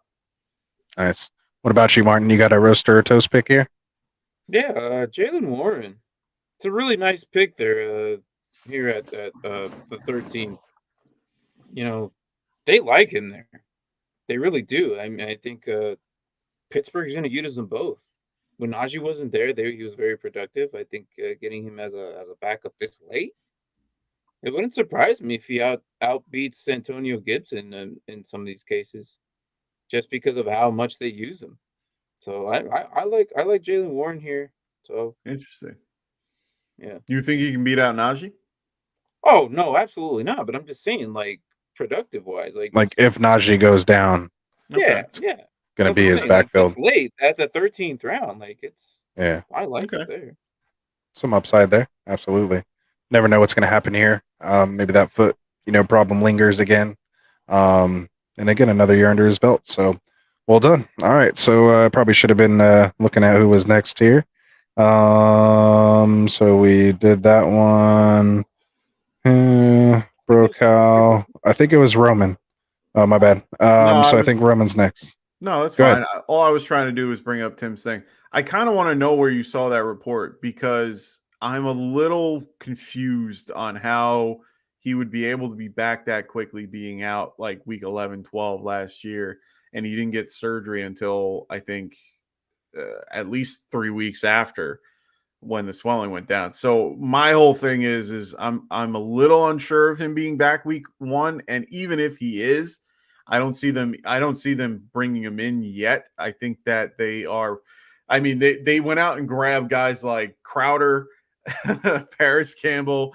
They have guys that can fill that particular slot role that Wandale was going to be in for now. So I think they're trying to ease him back anyway. I mean, they have a second round capital in him. There was video of them, with Hyatt where they were thinking about taking him at 2, and he dropped all the way to the he didn't drop, but he went at least to the 3rd round, and they traded up to get him. So, they definitely like this kid a lot. So I that's just why I said that about Wandale. I don't see him being back in time for that type of situation. And yes, this is definitely by far Ross's favorite. It's probably like a drinking game now. Every time I say right? Dead zone running backs, also or avoid the dead zone. Also, make sure you guys check out the Dead Zone Fantasy Show over here. Speaking of which, make sure you guys check them out. Another podcast on our particular network. Make sure you guys check them out as well. Also, make sure you guys check out Cody McGoats over here at the Checkdown Podcast and the crew. And, of course, Wag Me Fantasy with Colin. Check out his newsletter as well. And, of course, Tim, who we just talked about. Always check him out. He's coming out with new stuff as as the days continue. So we should have got the Pylon logo in here. We're slacking. Oh, yeah. Make sure you go check out Martin too in the Dynasty Pylon. Links in the description. Check it out. He's got his stuff around him. He's good. Yeah. I'll pull it up. Don't you worry.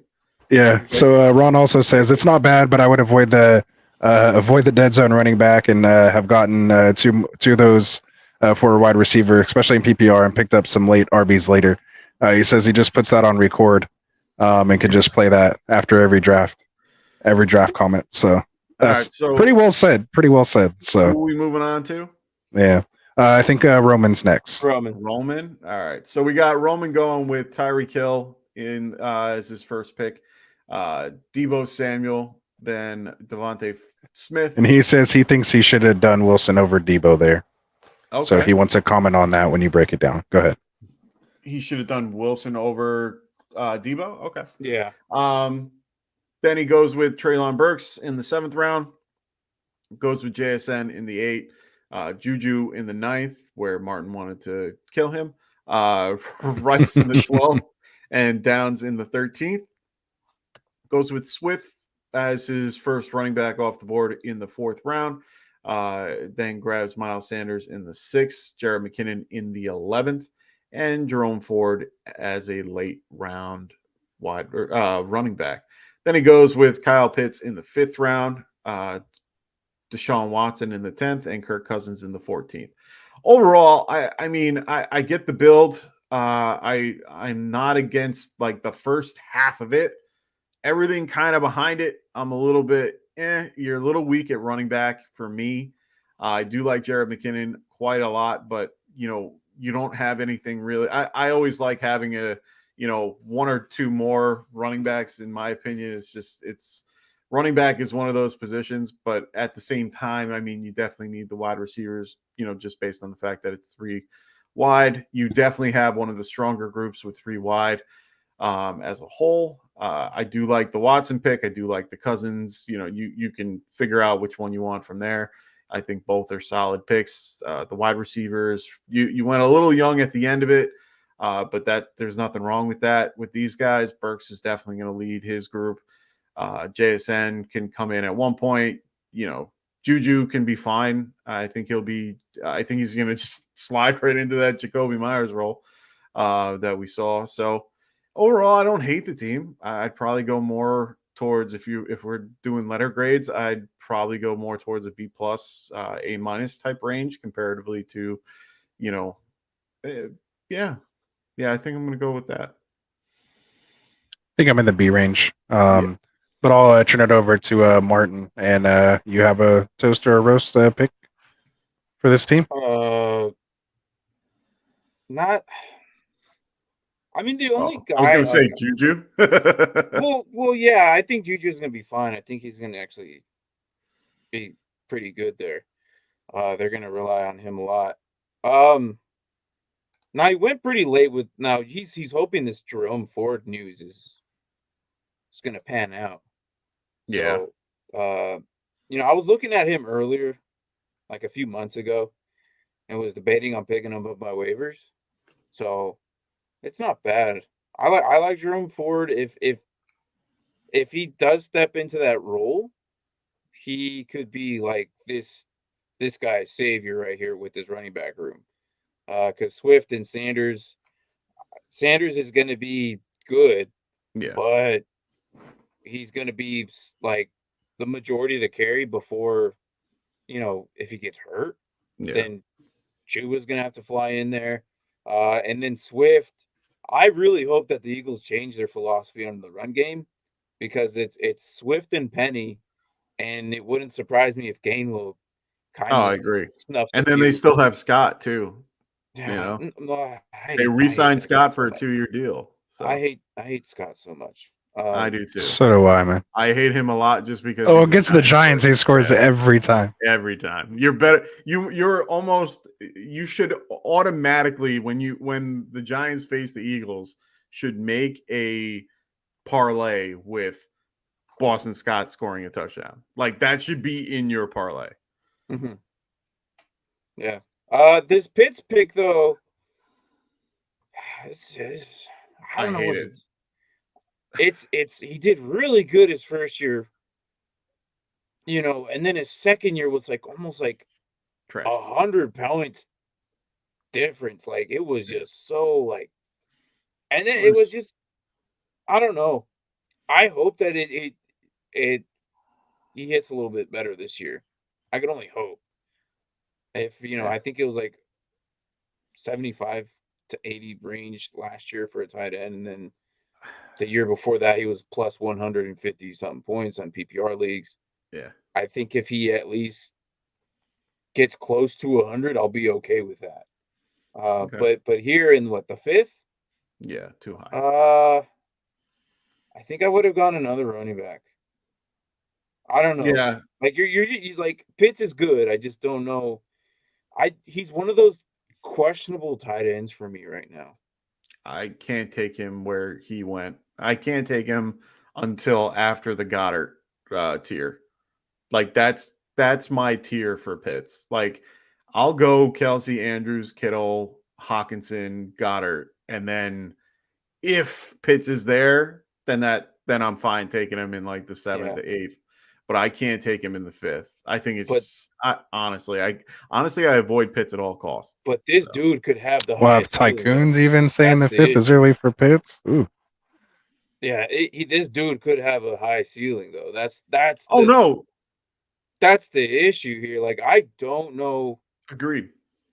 How I feel about him, to be honest. Like, I like him, but it's like, dude, like, his ceiling is astronomical because of what we saw in his first season and how everybody felt about him, for the fact that he was going like tight end 2 off the board in most, even redraft. I mean, he was getting drafted in the 3rd round. And even last year, after his great year, he went tight end 2, 3. So my whole point is, yeah, he could do okay. But remember, his first year, he had Matt Ryan, who is a solid QB. His second season, he goes with Mariota. And I told everybody, be careful about that, because of the concept that Mariota he is not going to throw the ball as much as Matt Ryan. Matt Ryan, on average, throws for 4,000 yards or more. You're going to get a guy like Mariota who comes in and hasn't thrown for more than 3,200 yards in his life. And you're going to have him thinking that you're going to have everybody thinking that that's what's going to happen. No, they ran the damn ball and they barely threw it to him. Then he got hurt. Now, granted, you can't predict him being hurt, but at the end of the day, he still wasn't doing as good as he should have been doing. And it's the QB. Now he's got a rookie QB that he's got to deal with. They haven't brought in anybody that's worth putting in front of Ritter. I am not a fan of Pitts in any shape, way, or form. I'm avoiding him at all costs. I hate that pick. Like, for me, that is the one pick out of this. Yeah, I'm roasting that pick. I can't. I would have gone running back, and then I would have gone Dobbins or a Mixon right there, or even Sanders maybe a little early, but Dobbins I would have. No, Dobbins was actually okay. Yeah. So for me, I probably would have went Dobbins or Mixon at that pick. and just, you know, I would probably go Mixon at that pick if we were going to go running back. You know, Because even if you wanted a tight end on the turnaround, none of us were grabbing a tight end. He probably would have been able to grab Kittle or Goddard or even Pitts if he was still there. I don't know, because I don't know if Fanta would have gotten Pitts or not. I don't know. You guys know these guys better than me. You're right. Tycoon, I mean, I don't know. But you could have waited on any of the tight ends. Honestly, I mean, I think last year, Evan Ingram was tight end like what, 13th, 14th off the board, if not more. And some leagues he went undrafted. I was going to say he was almost undrafted in the majority of leagues. That was my whole point. He went undrafted and he finished as tight end 3 or 5, or he went anywhere between 3 and 5. So 5. He was 5. It was separated by like nothing. 1.7 points. Yeah, well, that was my whole point. So I mean, you can pick a guy like Ingram in the later rounds, and who would that person be in this case? I mean, Ching at Martin's pick. I mean, I think he could be in that particular category. I can go with Flag's picks with Njoku and Clement. Maybe, but at the end of the day, I mean, I'd rather go with those guys and pay less than a guy like Pitts. I can't. But I'm not trying to roast Roman too hard, and I do like his receiver. I'm just gonna roast the Pitts pick. I'm always gonna roast that pick. See, that's why you just pick out one thing. You know, and that was just the one pick. But other than that, I think the rest of the team was fine. Yeah. I'll go with my quick toast since you guys beat that Pitts into the ground. I like it. Yeah, it's tough. But yeah, I just like, the top 3 wide receivers. I like just filling that out, and then it allows you to take these chances with JSN, Juju, Rashee Rice, Downs. It allows you to take those upside guys, knowing that you're solid with your top 3 as long as they don't get hurt. They're plug and play every week. So that, to me, that's important and something I wanted to highlight in this in his picks. So I think he did it right. You have the right mindset. You're not just kind of going with the flow. You have a plan, you execute it, and to me, it worked out, well. Again, I'd risk the same pick as you guys, but I'm not going to keep beating that host. But yeah, so we'll move on. Yeah, I should have done that. Tycoon's next. Tycoon's next. I always forget that I have the ability to do it. So we got Tycoon next. We got Devontae Adams as his first pick.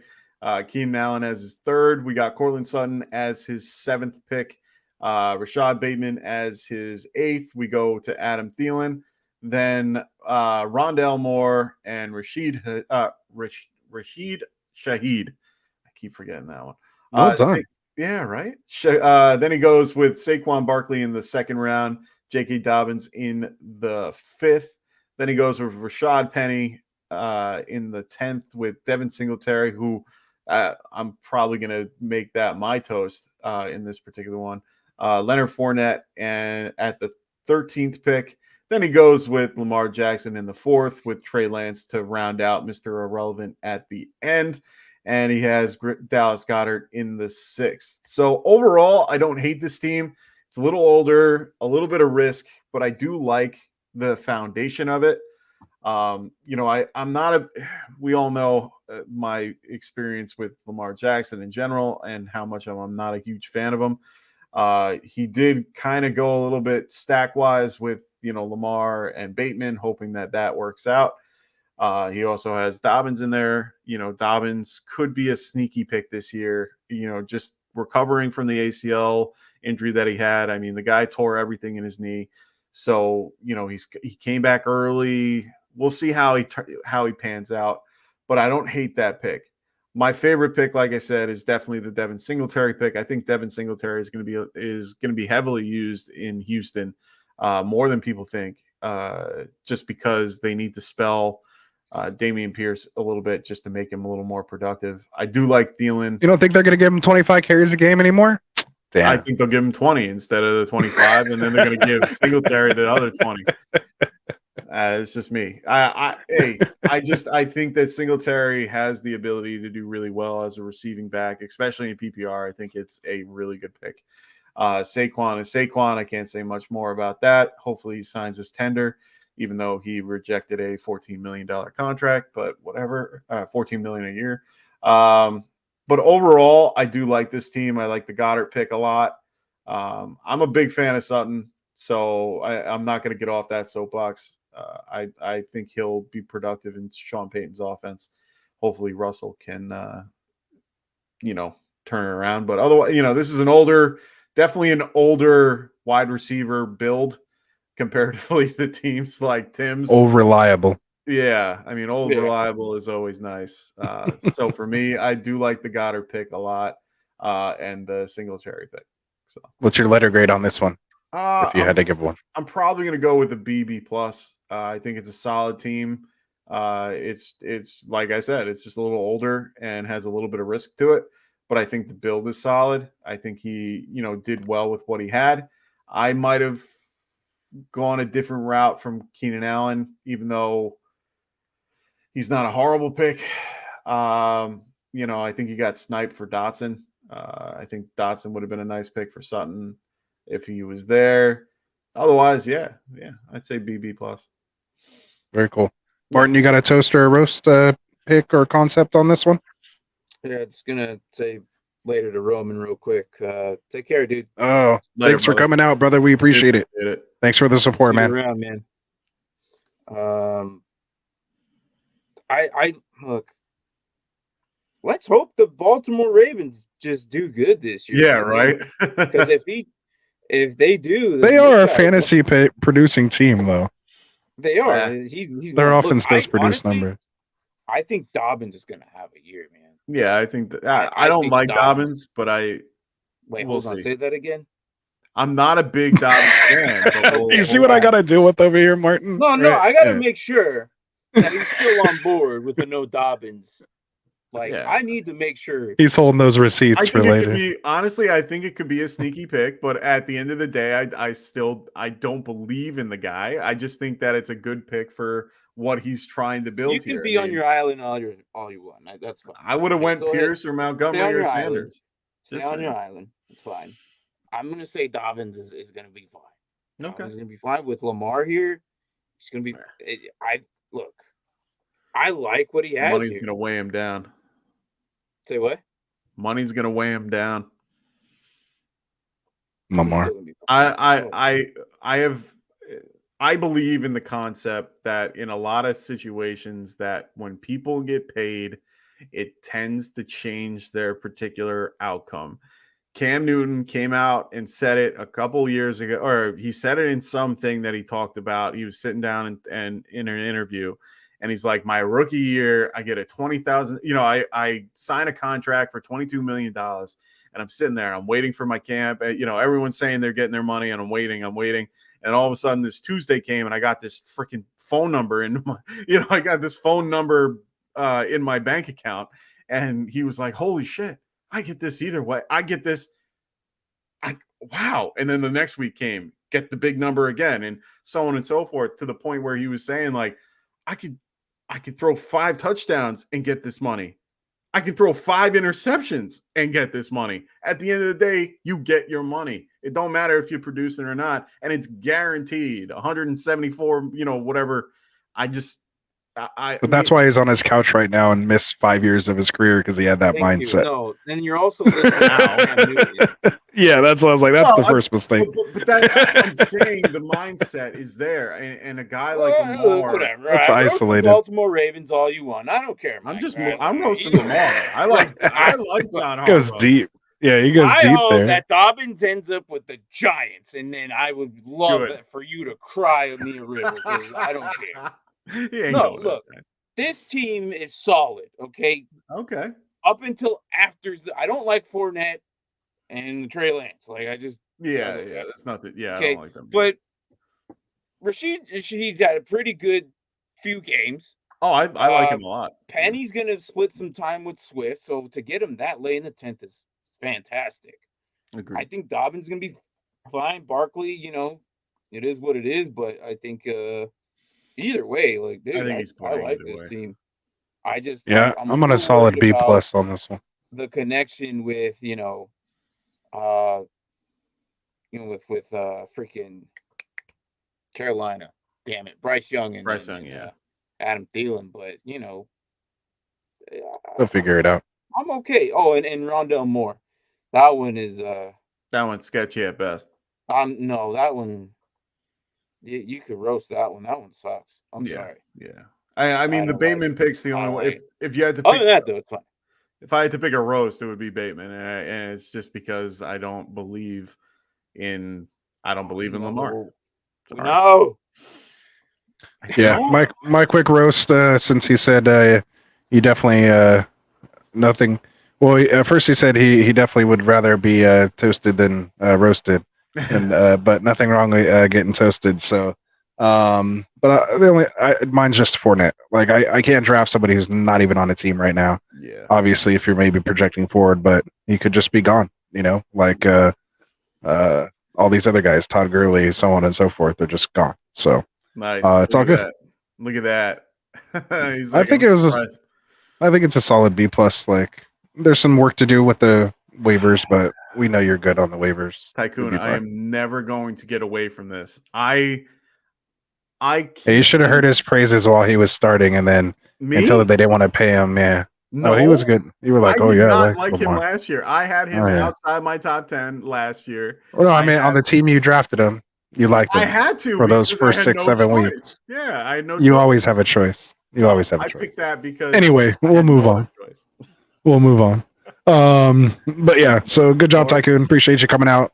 Hopefully Tycoon will come on with us here as well too in the future. So we'll definitely keep getting coordinated on that and get you on here soon, Tycoon. So is what it is. All right. I think I believe it's Wilson who's next. So let's go on to Wilson's team here. So Wilson drafted out of the, if you're still here with us, Wilson drafted out of the 4 spot. So he goes with Eckler, goes with this robust RB build with Eckler, Chubb, and ETN, like we were talking about through the draft. Obviously, it's nice being that top heavy, getting 3 running backs in the first 4 rounds. Just the only thing is you end up with McLaurin as your wide receiver 1, followed by Pittman, and then he even triples down with Connor again here in the 6th. I don't think that was necessarily necessary, if you can even say that. But I understand kind of why you did. There are some picks there, but just kind of falls off with the receivers there. You can see some upside, but just nobody that kind of wows you. So you're really hoping for those running backs to, take off. But again, McLaurin, Pittman, Hollywood Brown, Mooney, Lazard, Boyd, and Gallup. His tight end is Pat Fairmouth, which I don't think's bad. 8th round, that's a good spot to get him.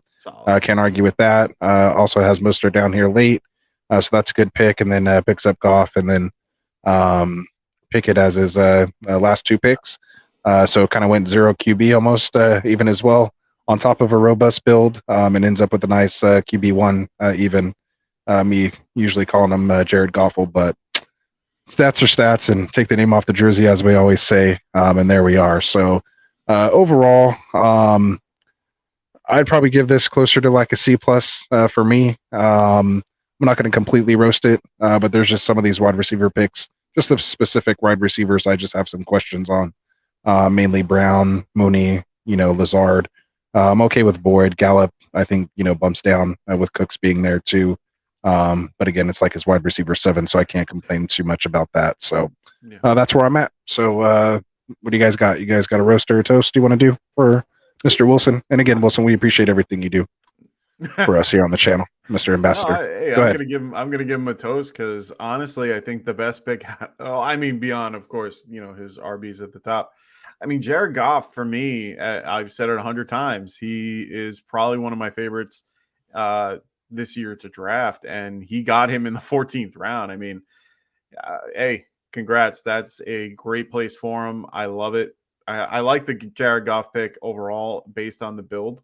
He's a little weak at wide receiver, but I think his running backs kind of even it out, for the most part. He's only going to be running the 3 with Terry, Pittman, and then picking between any of the, 5 that he had. So I don't hate this. I like it a little bit better. It's more towards like a B plus for me. But yeah, gonna go with that. Yeah, I agree with Mike. It's a higher. It's more of a B. He got Gallup this late. I was looking at him. Yeah. I was looking at him, and I'm not big on Gallup. Say what? I'm not big on Gallup, but getting him as your 7 is fine. No, yeah, getting him this late, I was looking at him. I was like, but we'll see. But obviously Wilson got him. But no, I like it. It's not bad. I mean, this team screams PPR galore.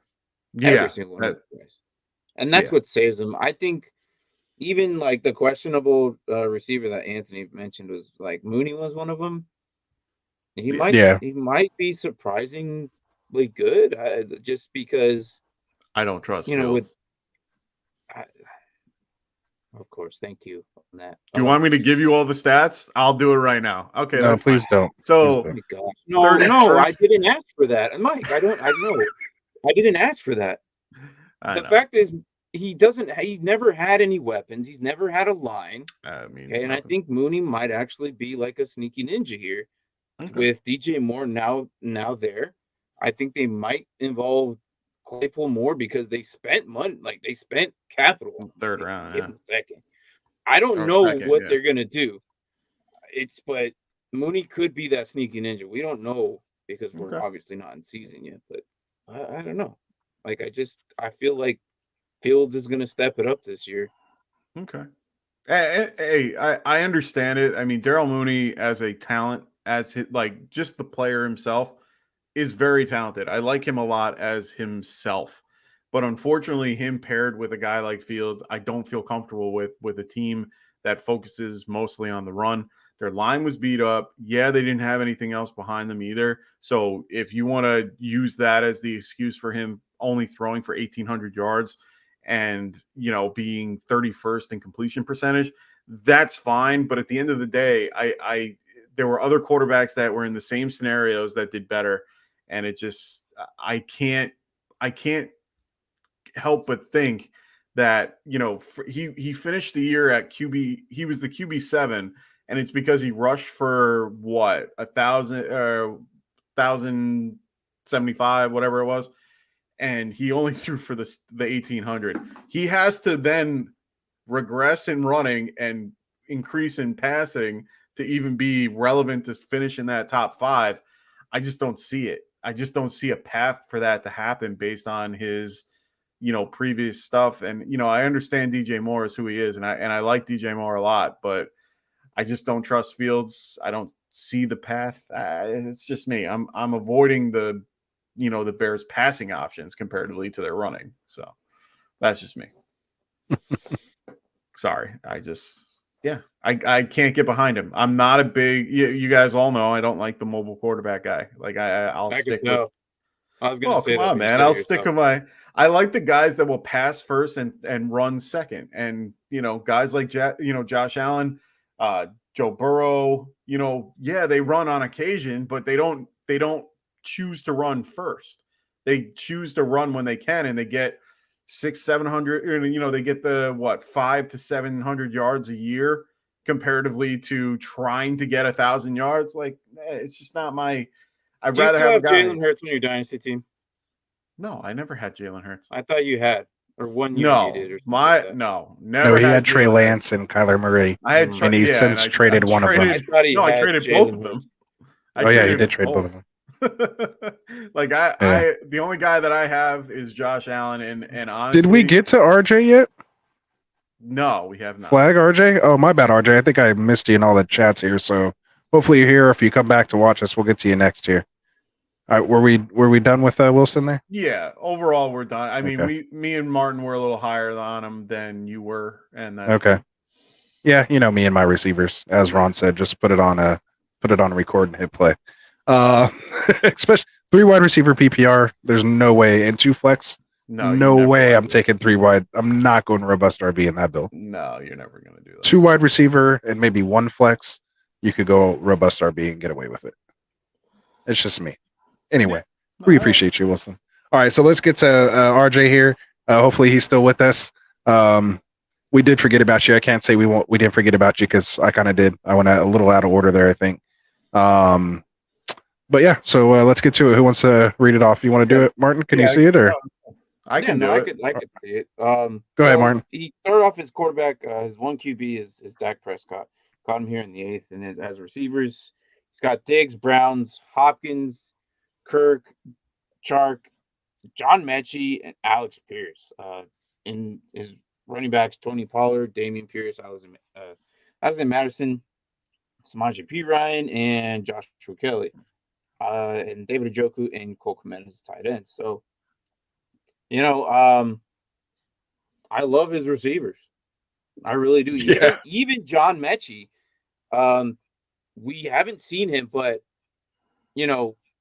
from what he was in college, and I know Anthony, you have a big college guy, but when he wasn't like what he did, I was big on him last year, and obviously the Hodgkin's lymphoma. It's but unfortunate, yeah. But I think he might come in, and he might be a solid key piece to this team. And I think every single one of these receivers, for Alex Pierce being his last receiver, his receivers are amazing.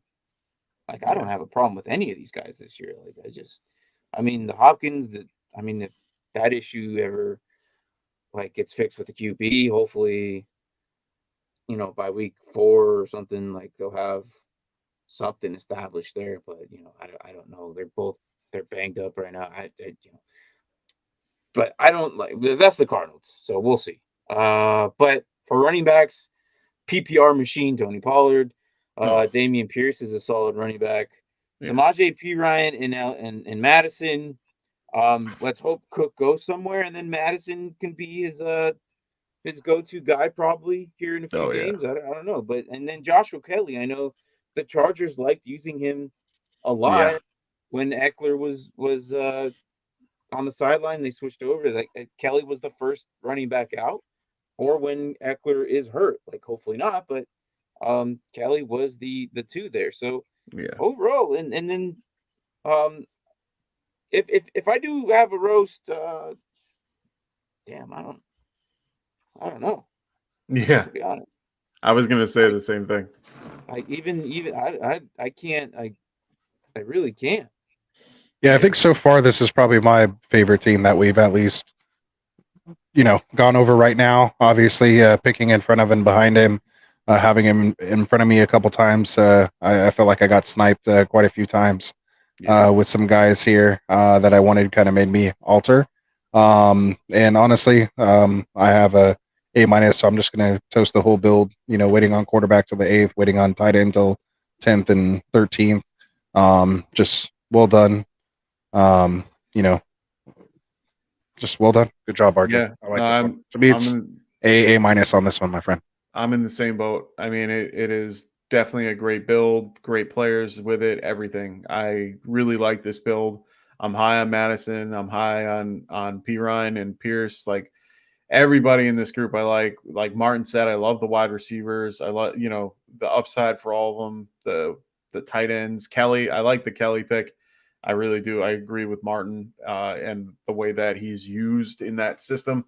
I mean, they definitely used him to spell Eckler, but at the end of the day, they ended up putting him in for most of the time. I mean, I think Eckler, I think he was only used like 56% of the time or something like that, if I looked at it correct.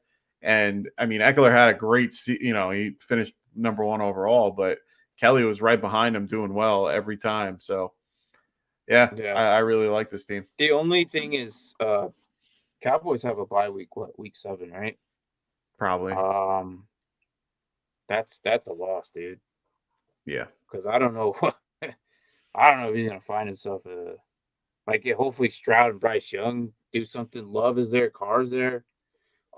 He could probably swap one out for those guys that specific week, or I didn't even look at it. Freaking Dak doesn't throw 30 freaking interceptions, but I hope he cleans that up, to be honest. But I mean, yeah, I didn't look at the bye weeks for him because they don't normally pop up. I typically don't either. Usually until you want to know something funny? I do for my builds. I do it more for my builds where I'm looking for.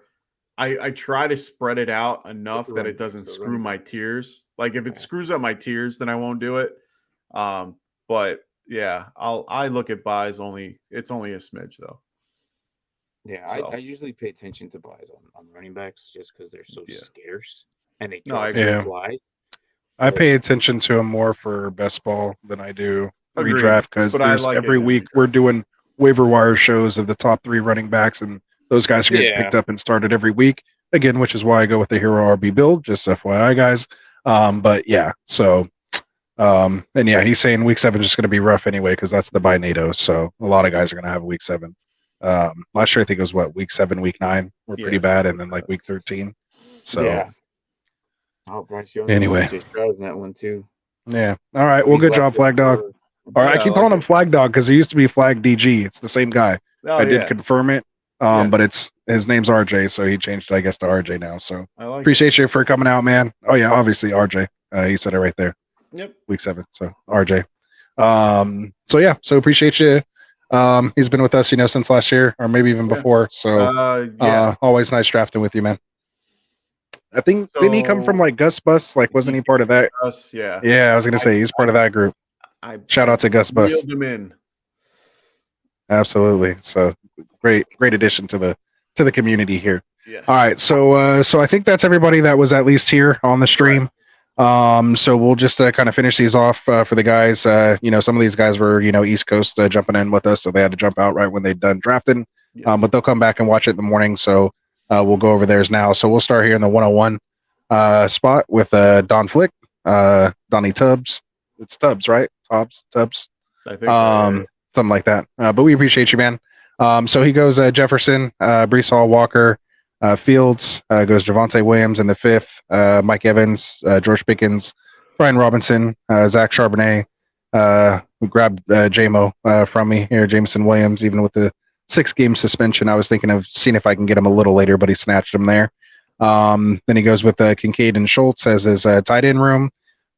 Gets Mims, who I kind of like here as a little rookie. I don't know about here in redraft. I don't think you have to draft him. I'd probably leave him on the wire, see if you can pick him up after a week or two. And then Tajay Spears here, the guy with no ACL, apparently, according to reports. And then rounds it off with Russell Wilson here as his backup QB. So, overall, with this team, we kind of talked about it, throughout the draft. My thoughts, of course, on Brees Hall, so I won't rehash that, and Javonte Williams, but still gets 2 decent starters out of it with Walker and Robinson. With okay receiving core and Jefferson, Evans, and Pickens. Williams might slot in there depending on what Evans does.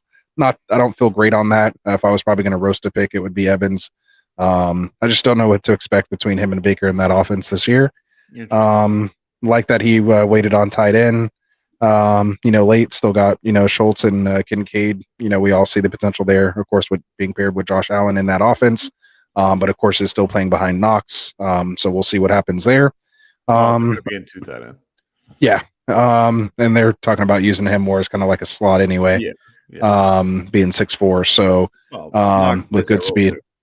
Yeah. So, overall, just some with the questionable picks, I'm probably more closer to that CC plus range. Yeah. But it's hard to give a team that has Jefferson, this. And then if you're in the beginning of the year, if you make the playoffs, I think if these guys are healthy, and even if Hall and Williams are just a shell of themselves, but they're still decent RB2 type producers, I think you could have, an okay, decent team, but you just lose so much wide receiver value here in a 3 wide receiver league, which again keeps it in that CC plus range for me. So, I love you, Don. But is like 2 receivers.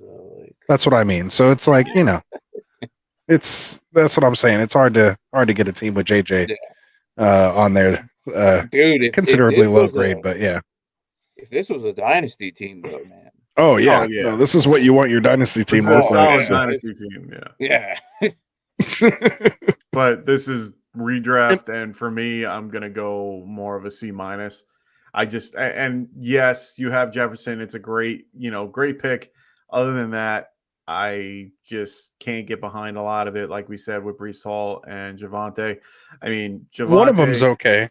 Yeah, I like Brees. Yeah, but it's too much risk for me.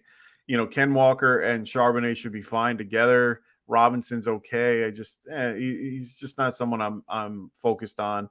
I don't like the receivers outside of Jefferson. They don't do anything for me.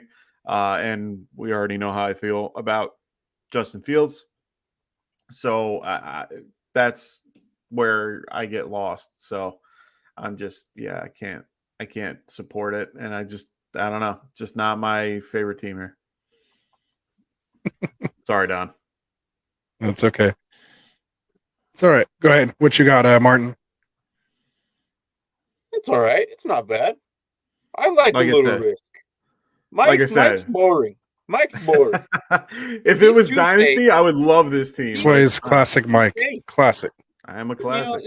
You have some upside here, man. If I like it, man. It's risky, and see some of these guys can actually pop off a few games. So I don't know. You know what's crazy? 2 years ago, we would have never seen Russell Wilson this low. Oh yeah, even last year. I would have told you 2 years ago, Russell Wilson's going to be in the last round of picks. He was my 112 in a Dynasty startup 2 years ago. I wouldn't have believed you. I would 2 years ago. I would have never. No, last pick or last round. No way. This is insane. That's the lowest crazy. I've ever seen. We had sharks in here tonight. Out, man. We're not falling for that crap. Yeah, I think Champagne figures it out. Where are we at, Mike? Did you? I've been trying to catch up in the chat here. Ron has me cracking up. Saying that the stuff I was picking and not picking all the way through. Yeah. Yeah. No, it's great. Appreciate it, Ron. Just so you know, I am talking to you here, but we're trying to analyze some stuff too. But I see it. But he had his one comment about not posting one comment, but another had me cracking up. But yeah, that was funny.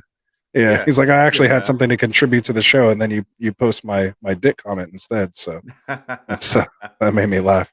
But yeah, so I already kind of roasted my pick, so I won't dwell on it anymore. So we ready to move on? Yeah. And we try to get out of here soon? All right, go ahead. Well, we still got ours to do. So first, Brandon goes with CMC, goes with Bijan right after that, goes with Cam Akers in the 7th, then Ezekiel Elliott in the 12th, Kareem Hunt at the end. As wide receiver, he goes with DK Metcalf, Chris Godwin, Calvin Ridley, and Brandon Ayuk all together. Then he goes with Kadarius Toney and then Jonathan Mingo. Then has Darren Waller in the 8th round, then grabs his first QB in the 11th with Aaron Rodgers, and then Kyle Murray on top of that. I also forgot Dawson Knox at the very end in the 14th round. Overall, I like and hate this team. Well, not hate. Hate's a strong word.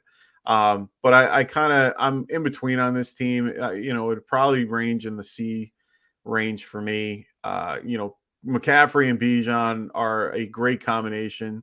Then Akers is meh. And then you have two guys that aren't even going to be on a team yet or aren't on a team yet.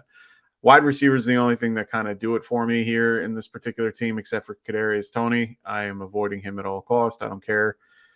He'll play 3 games out of the year. Haterade. Don't drink that haterade. Yeah, you can. Yeah, he was on my team and I got to see it. And then he left and then won a Super Bowl. Yeah, I know you're upset. Won a Super Bowl and had one good game in that year. Anyway, so for me, I mean, it's okay. I don't mind the Waller pick. I think Waller's going to do pretty well this year, considering. And yes, I wouldn't say it's a homer pick, but at the end of the day, it is definitely. So I was looking to grab Waller. I went with Ingram instead. But yeah, for me, it's like a CC plus. I just there's good pieces to it, but the rest of the running backs are what really killed it. So, where are you at on this one, Martin? He says the running backs what killed it. I'm saying McCaffrey and Bijan are pretty much locked in that 1-2.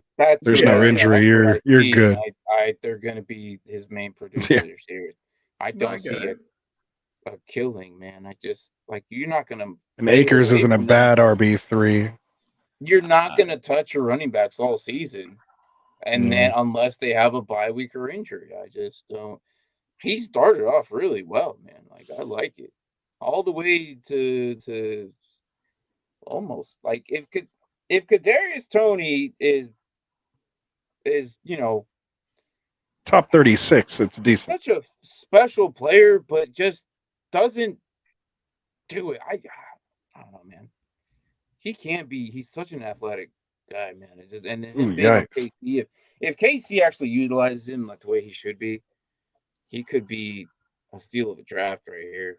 Jonathan Mingo, I like. I like Mingo too. Aaron Rodgers, hopefully he does, you know, What people want him to do. like what Jesus does. But then Murray's your backup, so that's fine. Murray's not going to show up till like I don't know. I have a weird feeling right now that Murray might not freaking play this season. Murray's not playing this year. There is no way in hell he plays this year. I don't know, man. Like there's this weird feeling. Like I agree. Like, He got hurt super late, didn't he? Yeah, he got hurt super late. I don't think he plays. That's why I traded him. I know it's dynasty and all. I just don't like him. Yeah, because he runs. No, because he doesn't show me anything that really. Never mind. It's just not my thing. He's a running QB. Never mind. He is. You've been trashing running QBs all night. So. That's fine. My dynasty team has Kirk Cousins, and my dynasty team has Kirk Cousins and Jared Goff. That's all you have to know. Yeah, I don't know. I like his receivers. I like the first run of this draft. After it just gets questionable after with the Tony, and after that, like besides there Rodgers, like hopefully Rodgers, like it's a big question mark. Is he going to be good there? I would expect him to be good, but I just we haven't seen it yet. But I'm not going to be like, oh, he's going to be trash, because Rodgers he's always productive, man. So, yeah, I don't mind it. It's okay. What about you, Ross? For me, I can't disagree. I mean, I like it. I think I have it like in the solid B plus range. Okay. I mean, I like the build. Grabs just two top, running backs there, kind of a modified robust RB or hero RB type modification there, and we'll get into that more as we go through here. But then smashes those wide receivers again. Just put me on record and hit play rounds 3 through 6. Gets that RB3 in round 7, then hits that tight end. Waits a little bit on the quarterbacks. Not that bad. I might have maybe even went Geno over Rodgers there. And yeah, I mean, other than that, I think we're all on board. Because of his running backs, I mean, he can kind of take this chance with Elliott and Hunt. It's not like he invested like super early picks like Javonte or Breece Hall coming off major injuries, like in your top 4 or 5 picks. Yeah. They are late. And again, by the time we're actually drafting, we'll know if these guys are worth even drafting or not. If they're not on teams by, preseason, then it's probably not going to happen. They're going to have to wait for injury. They might get signed, mid-year, and then they're just going to be a waiver wire ad. So that'll all kind of work itself out. But otherwise, I like the build. So I'll give it a solid B plus. Interesting. Okay. No, that's fine. So whose teams do you guys want to do first? Do you want to do mine, Martin's, yours? Who do you want to do? Let's do Martin's. He's our guest. All right, let's roast him. So we got Jonathan Taylor to start us off. Aaron Jones right after that. We then get AJ Dillon with Khalil Herbert, Damian Harris, and Michael Carter to round out the end of his draft. Then he went with wide receivers being T. Higgins, Drake London, Tyler Lockett, Quentin Johnson, who we talked about in the beginning of the show, Sky Moore, and I don't even want to try Shakir. Khalil Shakir. There you got it. Nice. Grab Josh Allen and Geno, who we talked about before, and Chink. I'm not even going to try your last name. But yeah, overall, I like Martin's team. It's more towards the B plus area for me. Solid running backs that are going to produce, solid wide receivers that are going to be consistent. So yeah, it's a solid build overall. I'd probably move it more towards the A minus, just because I like what he has. So I thought you did a good job, Martin. A minus.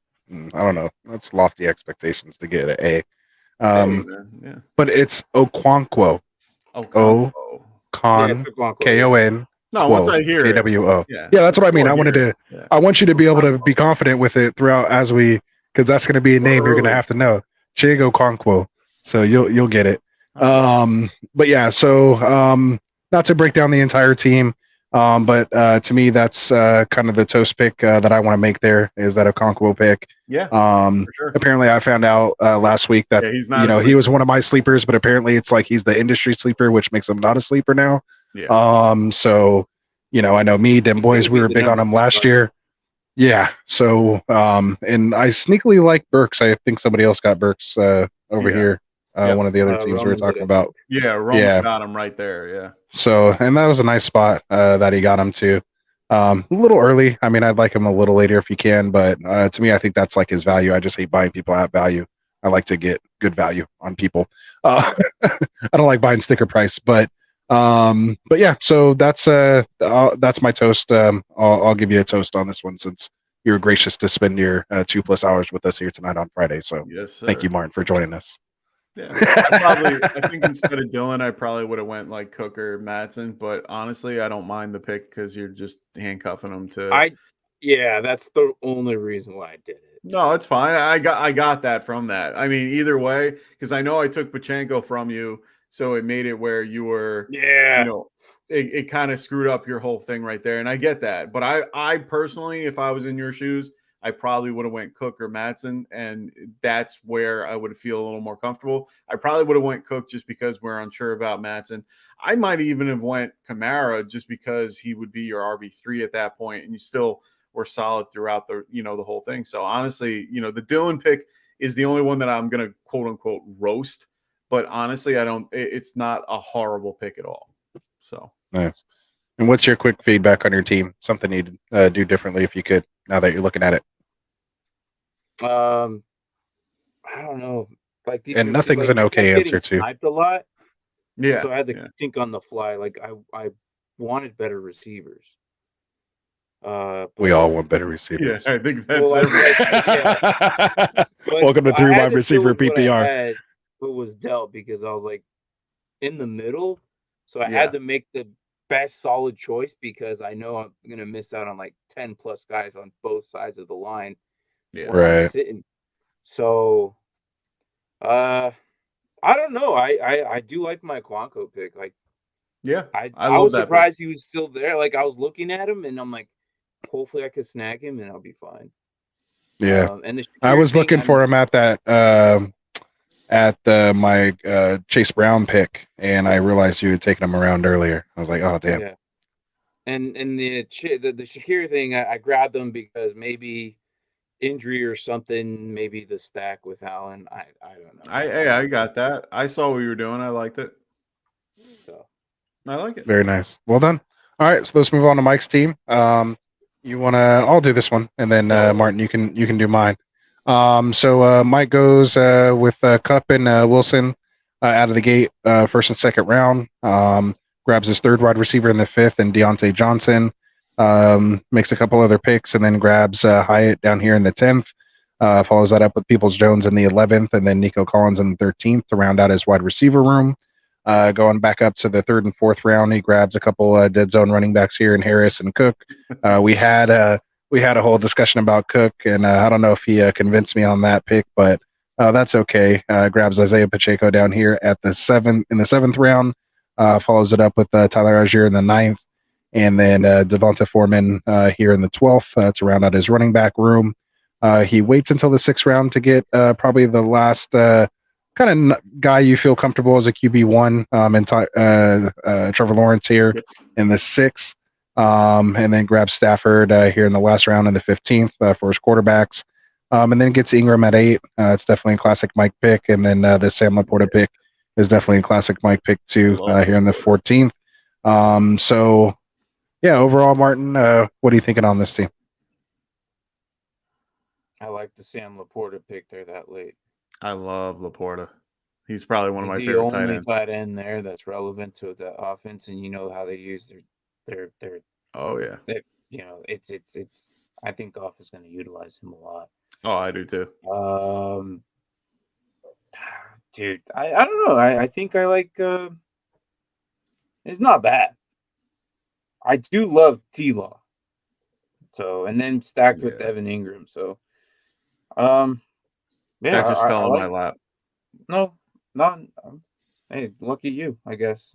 Yeah. I did want the Pacheco. I think Pacheco is going to be pretty solid. So, running back wise, those first three, I'm not scared of Algier getting cut at all. Like they're gonna like cut. No, he ain't getting cut. Is what I meant. Oh, he's gonna. But cut into Bijan. No, yeah, I think they're gonna. They're gonna complement each other. It's gonna be a 60-40. Back. Yeah. So, no, I like it. It's nice. Cool. I'm just giving you a B- because of the Cook pick. Just because if you didn't make that, I'd give you a lot higher. Who would you have picked at that spot? I'll ask that question. I would have taken my shot if you wanted to go running back. Like I think, Mixon or Gibbs. I probably even would have considered Sanders or Dobbins. I don't think taking Sanders that early. Yeah, I don't think taking those guys that early. If you're going to take a running back, and that's, you know me, I'm not taking any of these 3 through 6 round running backs anyway.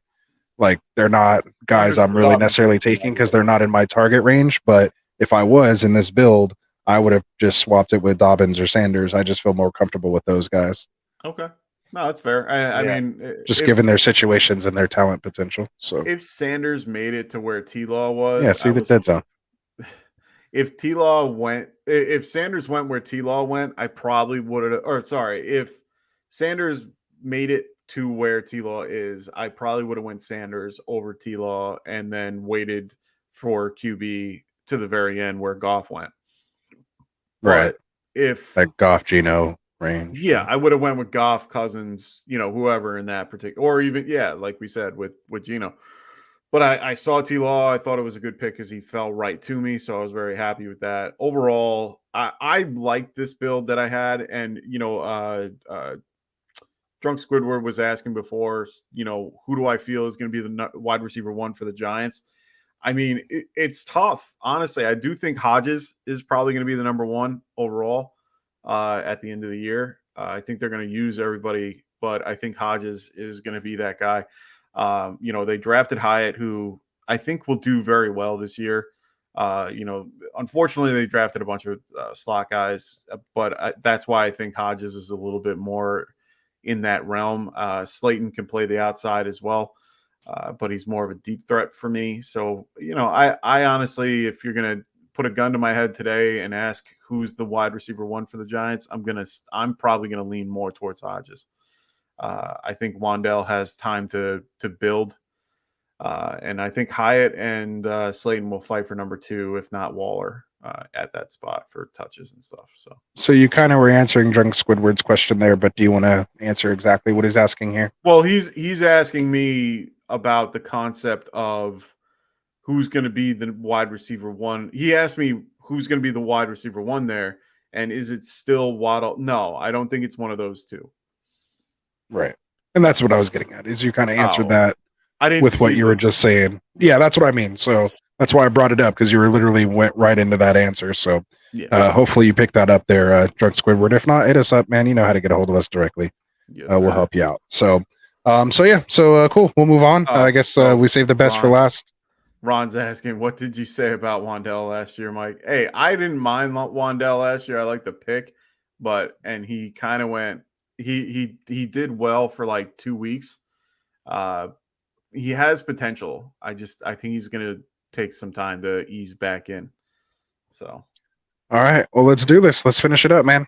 Let's get through it. We got Rasta went with Jacobs in his first round pick. Hey, we don't need to talk about that.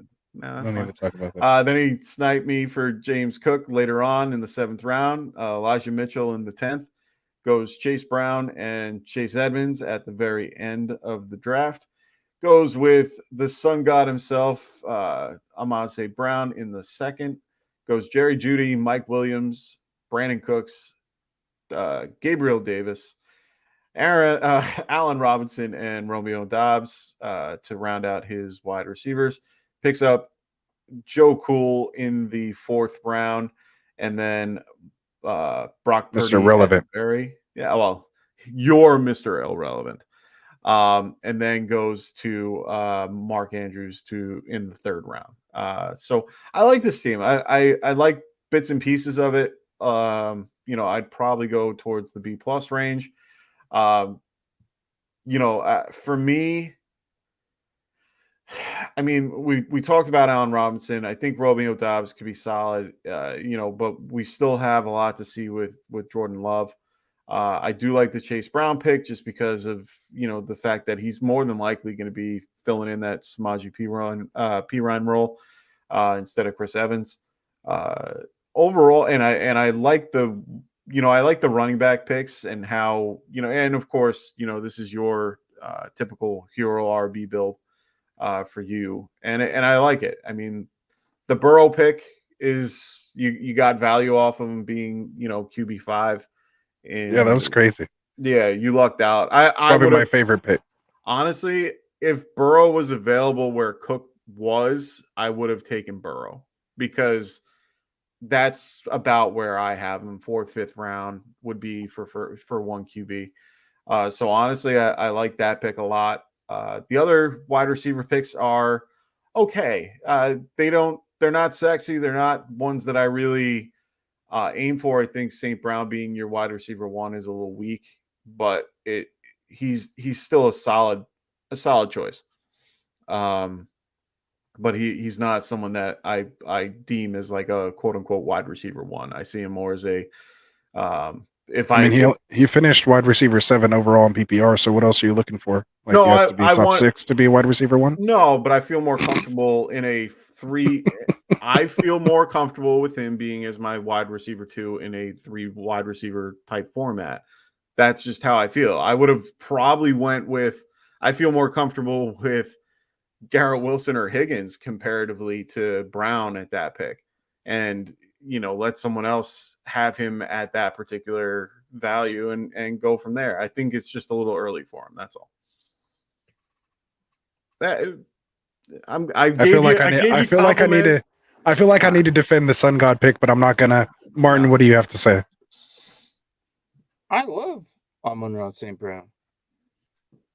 That's a I never said that I don't like him. I just at that pick. He's such a productive receiver. It's crazy how people that are just like. Thank you, Drunk Squidward. The chat's coming to my rescue. I don't even have to say anything. Okay, they're coming. I agree. Okay. No, I agree. I would have taken St. Brown over Higgins too. Like, hey, like I don't know. Like I just feel like he is the best value asset that the Lions have, and they use it. He's really good. No, I'm not roasting that at all. Like I think this team is very questionable and very in the middle, but there's nothing wrong with the middle, like. No, like it's good to be in the middle. You could go up, you could go down. You never know. Oreo's got good cream in the middle, like this team can be like. Look, Allen Robinson. Why? That's the only pick I don't like. I'm done with him. I don't care. He's just no. I don't. Full disclosure, I wanted Geno there, and I got sniped 2 picks before. So I'm sure. Yeah. Let's use that an excuse. Hey, is what it is. I'm on this weird Gabe Davis trend where I don't know, man. I don't think he's gonna be. Gabe Davis is so hard for me. Yeah, I mean, I got him in the 9th round as my wide receiver 5, so I'm not. Yeah, but I mean, he's attached to Josh Allen in that offense. They score. But, we've seen him score 4 touchdowns in one game, so it can happen. It can happen, but how many times are you going to bank on that? Like it's just never. But I'm just saying, if it takes that 1 week, and I don't need 4, but if he gets 1 or 2 in a week, as my wide receiver 5, and you're just throwing him in as a second flex randomly on a bye week or something, like I'll take that upside. But anyway, I don't need to be defending my picks. I'm not hating this. I'm not liking this. It's in the middle. This Brock Purdy here at the last pick is nice. Yeah. Again, there's nothing wrong with being in the middle, and I think he could. I agree. Elevate this team to somehow make playoffs. Maybe you never know. You never know. Never know. Well, we'll end on that. Yeah, that's what it is. Yeah.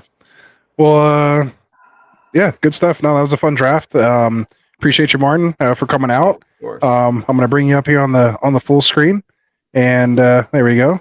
And tell the people where they can find you and what you guys got going on and all that. So go right ahead. It's all good, man. It's late. Just throw something together. I am on Dynasty Pylon, and a few of you know who I am. So we cover mostly, Dynasty and IDP mixed in with it. So individual defensive players. So if you haven't done it yet, check it out. Just look it up. It looks both sides of the ball. We're not that big of a channel. We're growing still, but we're gonna give out a Dynasty Pylon jersey here. We're climbing up to 300 here soon. So, oh yeah. But yeah, that's pretty much it, man. We've been doing an episode every day except for Saturday so far. Wow. So we're gonna do that until we hit all 32 teams, and right now we're doing our lunch hour episodes. Like it's kind of in the middle, and then Wednesday nights and Sunday mornings, of course. But yeah. That's cool. Awesome, man. Absolutely. No, so we appreciate it, man. And again, just want to thank you guys. We'll be back here again next Friday for Friday Night Mocks. We'll bring a different format. Maybe we'll throw IDP in there. We might do some stuff like that. Get you guys different formats between your super flexes, 1 QBs. Like I said, get some IDPs and different things in there. So we'll help you guys out. Make sure you guys subscribe to the channel. Get in that description. Subscribe to Martin here at the Dynasty Pylon, as well as our other Get Right affiliates, the Fantasy Frontline, who was in here with us today, WagMe Fantasy, and our boys over there at the Checkdown Podcast. So make sure you guys check them all out. And then other than that, Mike, if you have anything, you can close us out here. Well, and the only thing I wanted to say, we did lose probably one of the greatest running backs of all times today. Oh yeah, how we forget that? I have to, give my condolences to Jim Brown. Well said. One of the best out there, one of the best to do it. Not just a great running back, but a great advocate and a great, just everything. Great guy, great person, great everything. So we lost a good one today. So yeah, absolutely. Prayers out to the Brown family. Absolutely. Yes. So real quick here, we got one more question, then we'll get out of here. Drunk Squidward's asking, have you guys done rookie rankings yet? No. I haven't done rookie rankings. I actually was just working on my draft rankings here, so we'll have those up on the website here hopefully next week. But go ahead, Mike. Where are you at? I do have a bunch of people that you can follow that do a lot of rookie rankings and are very good at what they do. Guys like Kevin Coleman over at the Football Guys, probably one of the best when it comes to Devy or any rookie type stuff. I love his opinion. He's very straightforward. He knows the rookies that came out. Another guy, JC Dynasty, over with his group. He's great. Kyle Letterman, I mean, he's really good as well. You can follow all those guys on Twitter. So check them out. Who else can I shout out? Because they all are big, rookie and dynasty guys. Just follow Mike on Twitter, and then honestly, he retweets their stuff and go on there. That's probably the best way to get it. That's where I get it, man. They have some good charts and stuff like that out there. So I was definitely checking out some of your the stuff you're retweeting there, Mike. Oh yeah. So yeah, absolutely. He said if there's ever a rookie mock draft, he'd be down. We'll see if we can sneak one in there. They're just short. That's the only reason why we don't usually do them. Might actually probably be a better thing. Maybe. Yeah, so if we're gonna do it, we should do it soon. Because if not, usually these startups are gonna be full startups. Yeah. So we did anyway, 2 of them last week. A few weeks ago. They're usually about 4 rounds, so they're pretty quick. Yeah, they're usually really quick. Yeah, they're not bad. So we can squeeze one in for sure. Yeah. Maybe we'll have the Dead Zone or one of those guys throw a rookie one together for us during the week. So, so appreciate it, man. Again, thanks to everybody who made it out here. I appreciate you guys who are listening, even though you can't make it to us live. We appreciate it. We see the views. We see the support. Can't thank you enough. Again, we will be doing our mock draft tournament again this August, so make sure you stay tuned for that. how to get in that, and have an opportunity to win prizes. We might even have a special sponsor this year for it. Have some things in the works on that. So just make sure you stay tuned. So for, of course, our boys that couldn't make it here with us tonight, Dustin, my brother-in-law, as you guys know, my boy Frank, and then of course for Mike and for Martin here, we appreciate you guys, man. Peace out, and we'll see you next Friday. Take care, guys. Later.